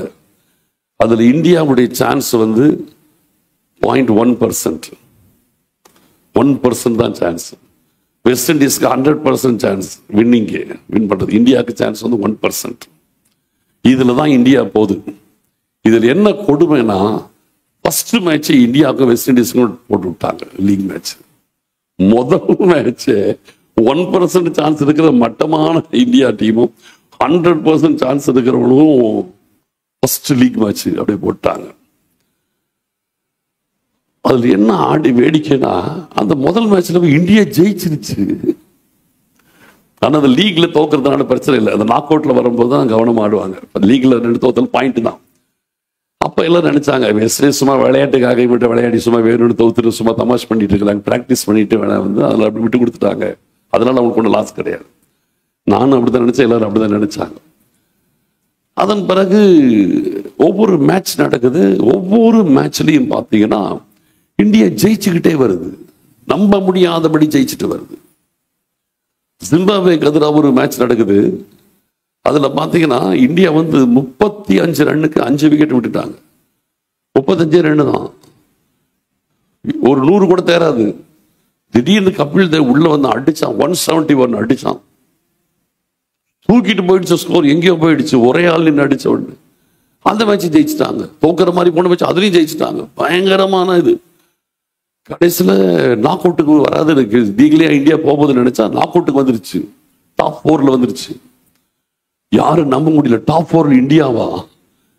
கடைசியில செமிஃபைனல் இந்தியாவும் இங்கிலாந்து ஆடுது, இங்கிலாந்து அடிச்சு தூக்கிட்டாங்க. ஃபைனல்ல இந்தியா நுழையுது. அங்க இங்கிலாந்து வந்து லார்ட்ஸ் அப்படின்னு ஒரு கிரவுண்ட் இருக்கு. அதுல காலை வைக்கிறதுக்கு ஒரு பெரிய மரியாதை வேணும். அந்த கிரவுண்ட்ல காலை வைக்கிறதுக்கு ஒரு மரியாதை வேணும். அப்ப இங்கிலாந்துல இருக்கிற பத்திரிகை எல்லாம் எழுதுச்சு. அதெல்லாம் இங்கிலாந்து தான் நடக்குது மேட்சஸ் எல்லாம். லார்ட்ஸ் கிரவுண்ட்ல காலை வைக்கிறதுக்கு இந்தியன் பிளேயர்ஸுக்கு தகுதியே கிடையாது எழுதுனாங்க. அந்த கிரவுண்ட்ல காலை வைக்கிறதுக்கு இந்தியன்ஸுக்கு தகுதி கிடையாது. அப்ப வெஸ்ட் இண்டீஸ் பாத்தீங்கன்னா கடைசியில இங்க இந்தியாக்காரன் இவனை தோக்கடிச்சிட்டான். அங்க ஆஸ்திரேலியா தோத்து போச்சு. கடைசியில் இந்தியாவும் வெஸ்ட் இண்டீஸும் வந்து நிக்குது. அவனுக்கு ஒரே கொண்டாட்டம். ஆஸ்திரேலியாவும் இங்கிலாந்து வந்து கொஞ்சம் டஃபா இருக்கும். இந்தியா தான் தனக்கு ஆப்போனன்ட் ஃபைனல் நினைச்சு அவன் ரொம்ப ஜாலி ஆயிட்டான். மேட்ச் ஆரம்பிக்கிறதுக்கு முன்னாடி எல்லாம் வாங்கி வச்சுட்டான். குடிக்கிறதுக்கு எல்லாம் வாங்கி செலிப்ரேட் பண்றதுக்கு எல்லாம் வாங்கி ரெடி பண்ணி வச்சுட்டாங்க. போய் இவங்களை புஷ்ஷுன்னு ஊதி விட்டுட்டு வந்து செலிப்ரேட் பண்ணலான்னு. அதுக்கேற்ற மாதிரி இந்தியாவை பார்த்தீங்கன்னா 183 ரன்ல அதில் ஆல் அவுட் ஆகுது. இந்த மேட்ச் ஆரம்பிக்கிறதுக்கு முன்னால, இதுதான் இப்ப நான் மெயினா சொல்ல வருது, இந்த மேட்ச் ஆரம்பிக்கிறதுக்கு முன்னால இந்தியா கண்ணுக்கே நம்பிக்கை இல்லை. நம்ம போய் ஃபைனல்ஸ் வந்துட்டோமா, என்னமோ அதிசயம் அடிச்சு பிடிச்சு வந்துட்டோம், எப்படியோ வந்து நிக்கிறோம், இன்னைக்கு நமக்கு மரண அடி இருக்குதுன்னு நினைச்சிட்டு தான் எல்லாரும் பேசிக்கிறாங்க அத்தனை பிளேயர்ஸும். ஆனா கபில் தேவ் மட்டும் ஒன்று சொன்னாங்க. என்ன சொன்னாராம்? பயப்படாதீங்க, இதே வெஸ்ட் இண்டீஸை நம்ம ஏற்கனவே ஒரு தடவை ஜெயிச்சிருக்கிறோம். மற்றவங்க எல்லாம் என்னமோ வந்துட்டோம், ஆனா இங்க அன்னைக்கு மரணாடி ஃபைனல்ஸ் நினைக்கும் போது ஒருத்தவங்கிட்ட சொல்லியிருக்கிறோம், நம்ம ஏற்கனவே இதே வெஸ்ட் இண்டீஸை ஃபர்ஸ்ட் மேட்ச்ல ஜெயிச்சிருக்கோம், அதனால இன்னைக்கும் நம்ம ஜெயிப்போம். அவன் மட்டும் அந்த ஒரு வார்த்தை சொல்லியிருக்கோம். யாருக்கு நம்பிக்கை இல்லை, ஆனா கபில் தேவுக்கு மட்டும் அந்த நம்பிக்கை, நம்ம ஏற்கனவே ஒரு தடவை ஜெயிச்சிருக்கிறோம், இப்பவும் நம்ம கண்டிப்பா ஜெயிப்போம். அந்த நம்பிக்கையில போறாங்க. ஆனா இந்தியா முதல்ல நினைச்ச மாதிரி 183க்கு ஆல் அவுட். 60 ஓவர், இப்ப 50, அப்ப 60 ஓவர், 183 ரன்னுக்கு ஆல் அவுட். 60 ஓவர் 183 ரன் அவன் அனாவசியமா ஊதிட்டு போயிடுவான் வெஸ்ட் இண்டீஸ்காரன். ஆனா ஆண்டவர் என்ன பண்ணாரு தெரியல, நாங்க மனசுல ஒரு ஜவெல்லாம் பண்ணு, ஆண்டவர் இந்தியா ஜெயிக்கணும். நடுராத்திரி 12 மணிக்கு போயிட்டு இருக்கு மேட்ச். நம்ம டைம் இந்தியன் டைம் நைட்டு 12 மணிக்கெல்லாம் ஓடிட்டு டிவியில லைவ் காட்டிட்டு இருக்கிறாங்க. கடைசியில் இந்தியா ஜெயிச்சிருச்சு. அந்த 183 ரன் அடிக்கிறது கூட அவன் ஆல் அவுட் ஆயிட்டான் வெஸ்ட் இண்டீஸ்காரன், ஜெயிச்சிருச்சு. அப்போ இதுல ஒரு பாடம், இந்த விஷயத்துல நல்ல பாடம் என்னன்னா, ஏற்கனவே ஒரு தடவை நாம் அவனை ஜெயிச்சிருக்கிறோம், கண்டிப்பா அவனை ஜெயிப்போம். இந்த ஃபெய்த் தான் நமக்கு இருக்கணும்ன்ற. நம்ம ரட்சிக்கப்பட்ட போது ஏற்கனவே ஒரு தடவை பிசாசு அடிச்சு வீழ்த்தி இருக்கிறோம், இப்பவும் நம்ம ஜெயிப்போம். ஆமென். நம்ம ஜெயிச்சிருக்கிறோம். எவ்வளவு பெரிய பலமானாய் கோலியாத்து மாதிரி இருக்கிற பிசாசை ஜெயிச்சுதான் நம்ம ரட்சிக்கப்பட்டிருக்கிறோம். கண்டிப்பா இன்னமும் ஜெயிப்போம். நீங்க தோத்து போவோன்ற எண்ணமே உங்களுக்கு வரக்கூடாது இல்லையா? ஜெயிச்சிருக்கிறமே, ஏற்கனவே ஜெயிச்சிருக்கிறமே, அப்ப இன்னொரு முறையும் ஜெயிப்போம், இன்னொரு முறையும் ஜெயிப்போம், தொடர்ந்தவனை நான் ஜெயிச்சுட்டு தான் இருப்பேன், நான் தோக்க மாட்டேன். இந்த ஃபெய்த் நமக்கு இருக்கணும். நான் நிகரற்றவன், நிகரில்லாத ஆண்டவருடைய பிள்ளை நான், பயங்கரமான பராக்கிரமசாலியின் கரத்தில் இருக்கிற பட்டயன் நான். என் ஆண்டவர் சாதாரணமானவர் கிடையாது, பயங்கரமான பராக்கிரமசாலி, அவர் கையில நான் பட்டயமா இருக்கிறேன். ஆகையினாலே நான் ஜெயிப்பேன். என்னை வச்சு கர்த்தர் எதையை வெட்டுவார்? நான் பயங்கரமான பராக்கிரமசாலியின் கையில் இருக்கிற பட்டயம், என்னை வச்சு எதையும் கர்த்தரால் ஜெயிக்க முடியும். நான் ஜெயிக்கிறவர் கர்த்தர் என்னை யூஸ் பண்றார். நான் பட்டயம், அவர் கையில் இருக்கிற பட்டயம், அவர் தான் சண்டை போடுறவர், நான் அவர் கையில் இருக்கிற பட்டயம், என்னை வச்சு எதையும் கர்த்தரால் ஜெயிக்க முடியும். ஆமென். நம்ம பட்டயம் தான், அவர் கையில் இருக்கிற பட்டயம், சண்டை போடுறது கர்த்தர், அவர் தான் நம்மை வைத்து ஜெயிக்க வைக்கிறவர். சரி, இப்போ இந்த பட்டயத்தை வச்சு கொஞ்சம் இன்னும் சில காரியத்தை சொல்ற பாருங்க. இந்த திருப்பி 1 சாமுவேல் 17ஆம் அதிகாரத்துக்கு வாங்க. இந்த கோலியாத்துடைய தலையை இந்த பட்டயத்தை வச்சு வெட்டி கொண்டுட்டான். 54வது வசனம் படிமா. தாவீது பெலிஸ்தனுடைய தலையை எடுத்து அதை எருசலேமுக்கு கொண்டு வந்தான். அவன் ஆயுதங்களையோ தன் கூடாரத்திலே வைத்தான். போதும். தாவீது பெலிஸ்தனுடைய தலையை எடுத்து அதை எருசலேமுக்கு கொண்டு வந்தான். தலையை விட்டு எடுத்துட்டு வந்துட்டான். அவனுடைய ஆயுதங்கள் அப்படி போட்டுட்டு வரல, கோலியாத்துடைய ஆயுதத்தை எல்லாம் கலெக்ட் பண்ணி எடுத்துட்டு தன்னுடைய கூடாரத்தில் கொண்டு வந்து வச்சுட்டாரான். தாவீது இந்த விஷயத்துல எவ்வளவு தெளிவா இருந்திருக்கிற பாருங்க.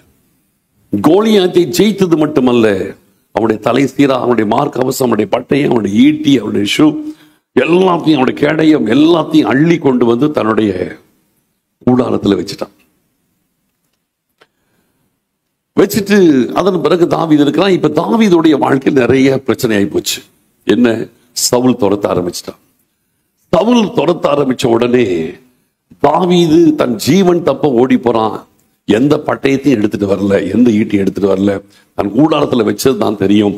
அதன் பிறகு எல்லாம் என்னாச்சுன்னே தெரியல. அது பிரச்சனையில போராடி கொண்டிருக்கும் பொழுது எல்லாத்தையும் மறந்துட்டான். அவன் வீட்டிலேயே இருக்க முடியல.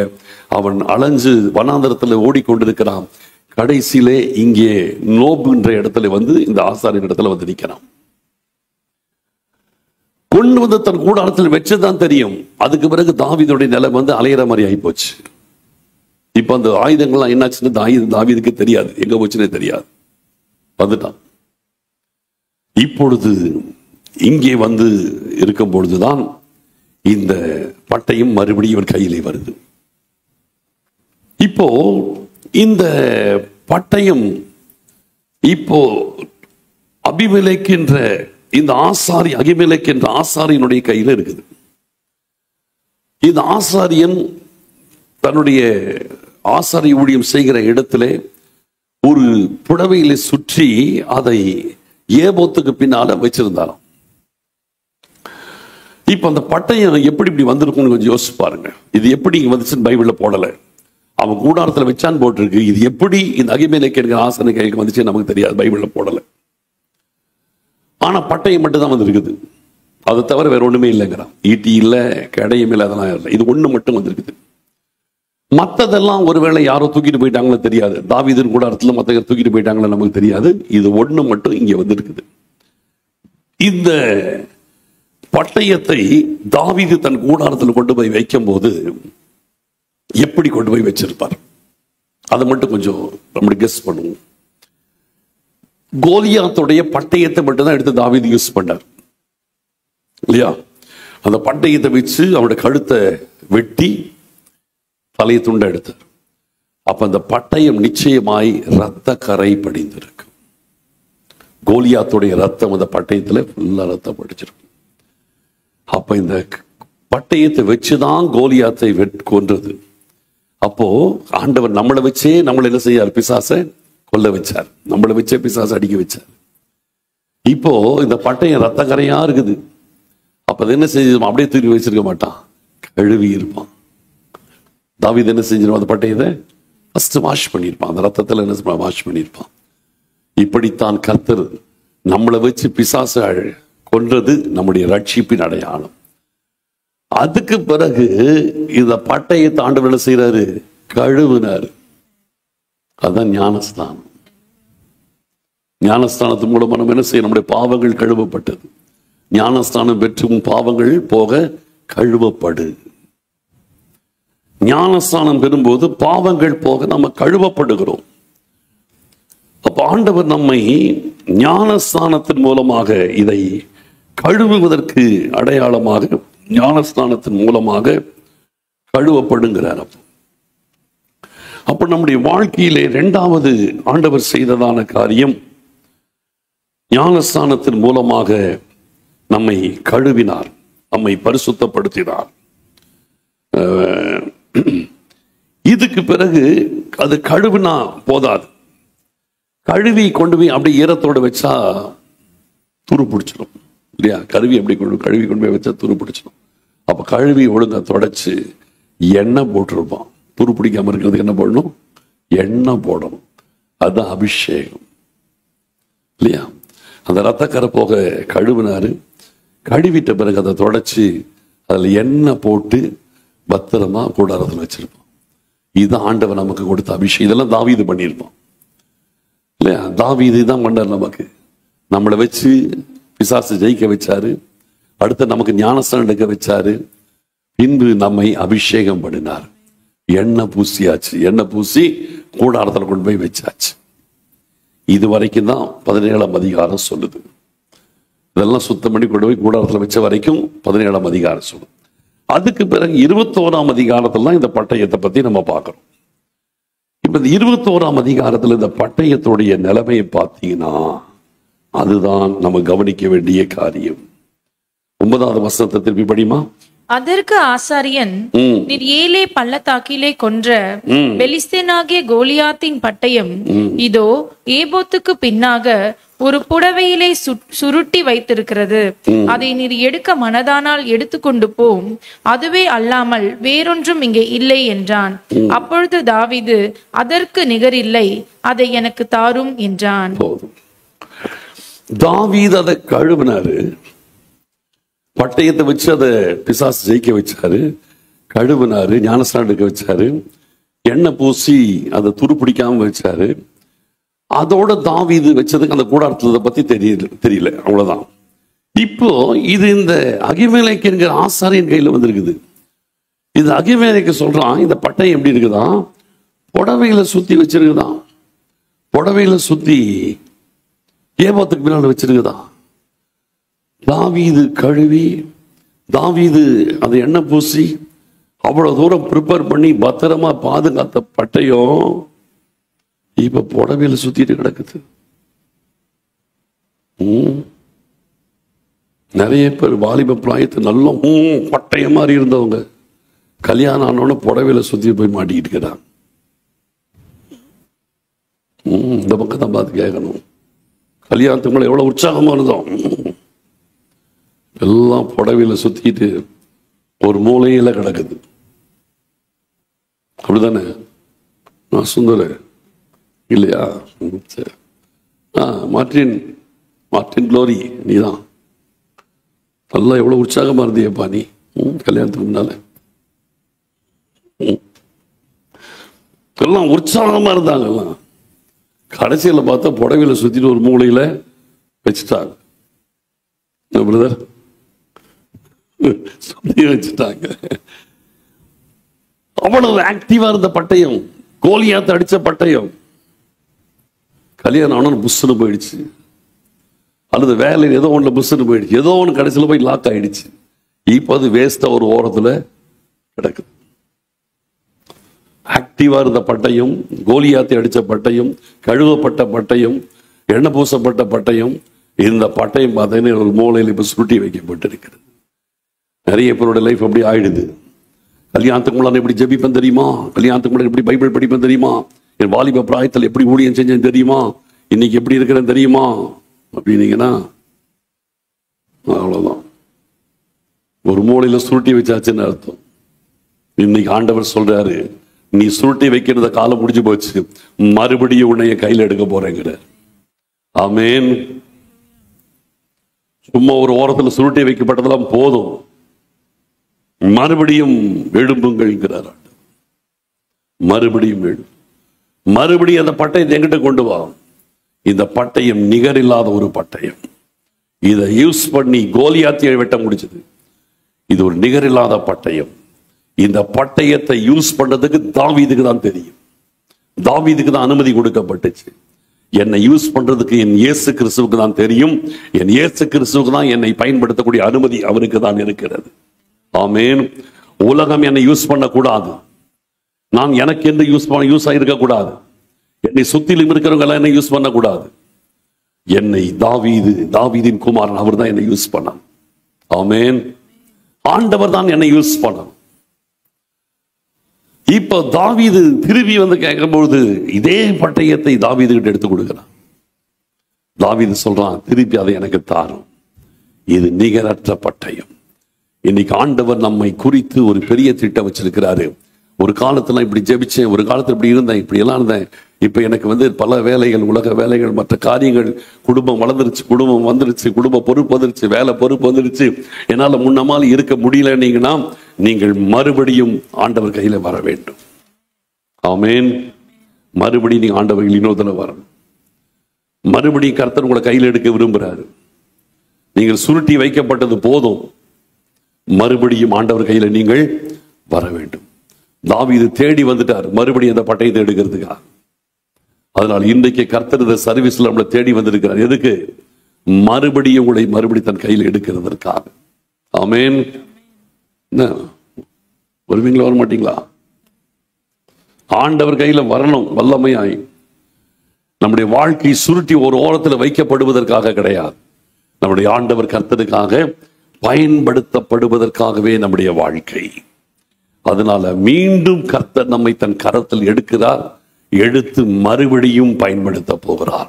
இந்த பட்டயம் அதுக்கு பின்னால் இன்னும் எவ்வளவு விதத்துல பயன்படுத்தப்படுது தெரியல. ஆண்டவர் கடைசி வரைக்கும் இந்த தாவீது இந்த பட்டயத்தை ரொம்ப பிரஷியஸா வச்சிருந்திருப்பான்னு நினைக்கிறேன். ஏன்னா அது நிகரற்ற பட்டயம் சொன்னது அல்ல. அதனால நிச்சயமா தாவீது இந்த பட்டயத்தை பிரஷியஸா வச்சிருந்திருப்பான். அப்ப நம்முடைய வாழ்க்கையில் நாம் எல்லாரும் விசேஷித்தவர்கள், நாம் எல்லாம் நிகரற்றவர்கள். நம்மை குறித்து ஆண்டவருக்கு ஒரு பெரிய திட்டம் இருக்கிறது. ஆண்டவர் ஒருத்தர் தான் நம்மை தன் கரத்தில் எடுத்து பயன்படுத்த முடியும். வேற யாரும் பயன்படுத்த கூடாது. கர்த்தர் தான் நம்மளை பயன்படுத்தணும். ஆமென். நம்மளை திருப்பி கர்த்தர் கையில் ஒப்பு கொடுப்போம். ஆண்டவர் நம்மை பயன்படுத்துவார். ஜெபிக்கலாம். Thank you Jesus. உமக்கு நன்றி அப்பா. நன்றி செலுத்துகிறோம், துதிக்கிறோம், சோத்தரிக்கிறோம் ஆண்டவரே. அதை எனக்கு தாரும், அதற்கு நிகரில்லை. கோலியாத்தின் பட்டயம் நிகரற்ற ஒரு பட்டயம். கோலியாத்தின் பட்டயமா இருந்தது, இப்பொழுது தாவீதின் வசம் வந்து விட்டது. தாவீது தான் அதை பயன்படுத்துகிறார். இன்றைக்கும் அருமையான கர்த்தருடைய பிள்ளைகளே, உங்கள் வாழ்க்கையை கர்த்தர் கரத்தில் ஒப்பு கொடுங்கள். ஆண்டவரே, இந்த பட்டயத்தை மீண்டும் எடுத்து பயன்படுத்தும். ஏற்கனவே ஒரு விசை பிசாசை மேற்கொள்வதற்கு என்னை பயன்படுத்தி இருக்கிறீங்க. ஏற்கனவே ஒரு விசை பிசாசை மேற்கொள்வதற்கு என்னை ரட்சித்து அவனை மேற்கொள்ளக்கூடிய அதிகாரத்தை, வல்லமையை கொடுத்து என்னை பயன்படுத்தி இருக்கிறீங்க. இப்பொழுது மீண்டும் ஒரு விசை என்னுடைய கரத்தில் எடுங்கப்பா. தெய்வ பிள்ளைகளே, சோர்வடைய கூடாது. ஆவிக்குரிய வாழ்க்கையில பின்தங்க கூடாது. முன்பு இருந்ததை விட இப்ப நான் குறைவா இருக்கிறேன்னு சொல்லக்கூடாது. நம்முடைய வேகம் அதிகரிக்கணும், நம்முடைய பிரயாசம் அதிகரிக்கணும். ஆண்டவருக்கு நாம் பயனுள்ள பாத்திரமாய் மாறுவதில் இன்னும் அதிகரிக்கணும். ஆண்டவர் நம்மை இன்னும் அதிகமாய் பயன்படுத்தணும். அது அதிகரிக்கணுமே தவிர குறையக்கூடாது. ஆண்டவர் நம்மை இன்னும் அதிகமாய் பயன்படுத்தணும். தெய்வ பிள்ளைகளே, நம்மை குறித்து ஆண்டவருக்கு ஒரு திட்டம் இருக்கிறது. நம்முடைய வேல்யூவை உலகத்துக்கு தெரியாது, ஆனால் ஆண்டவருக்கு தெரியும். அந்த பட்டயத்துடைய வேல்யூ அந்த அகிமலைக்கு என்கிற ஆசாரியனுக்கு கூட தெரியாது, ஆனா தாவீதுக்கு தெரியும். உங்களுடைய வேல்யூ யாருக்குமே தெரியாது, ஆனால் இயேசு கிறிஸ்துவுக்கு உங்களுடைய வேல்யூ தெரியும். உங்களை வச்சு என்னென்னலாம் செய்ய முடியும் அவருக்கு தெரியும். நீங்க உங்களை சாதாரணமா நினைக்காதீங்க. உங்களை நீங்கள் சாதாரணமா நினைக்காதீங்க, அற்பமா நினைக்காதீங்க. உங்களை நீங்கள் பயனற்றவர்களாய் நினைக்காதீங்க. உங்களை எப்படி யூஸ் பண்ணணும்னு அவருக்கு தெரியும். நீங்க எதுக்கு சூட் ஆவீங்கன்னு அவருக்கு தெரியும். எப்படி உங்களை பயன்படுத்தணும், எதுல பயன்படுத்தணும் அவருக்கு தெரியும். நீங்க வேஸ்டா ஒரு மூலையில புடவையில சுத்தி வைக்கப்பட்டது போல வேஸ்டா ஒரு மூலையில படுத்து கிடக்க கூடாது. நீங்க பட்டயம், சத்துருக்களை வெட்ட வேண்டிய ஒரு ஆயுதம். நீங்க பராக்கிரமசாலியின் பட்டயத்திற்கு ஒப்பாக்குவேன் என்று ஆண்டவர் சொல்லி இருக்கிறார். நீங்க பட்டயம், மறந்துடாதீங்க. நீங்க ஒரு பட்டயம், சத்துருக்களை வெட்டிட்டே இருக்கணும். ஒரு மூலையில சுருட்டி வைக்கப்படக்கூடாது. நீங்கள் ஒவ்வொருவரும் ஒரு பட்டயம். ஆண்டவர் நம்மை பயன்படுத்தணும். ஆண்டவரே, என்னை எடுத்து பயன்படுத்தும். சொல்லுங்க ஆண்டவரை பார்த்து, ஆண்டவரே என்னை எடுத்து பயன்படுத்துங்கப்பா.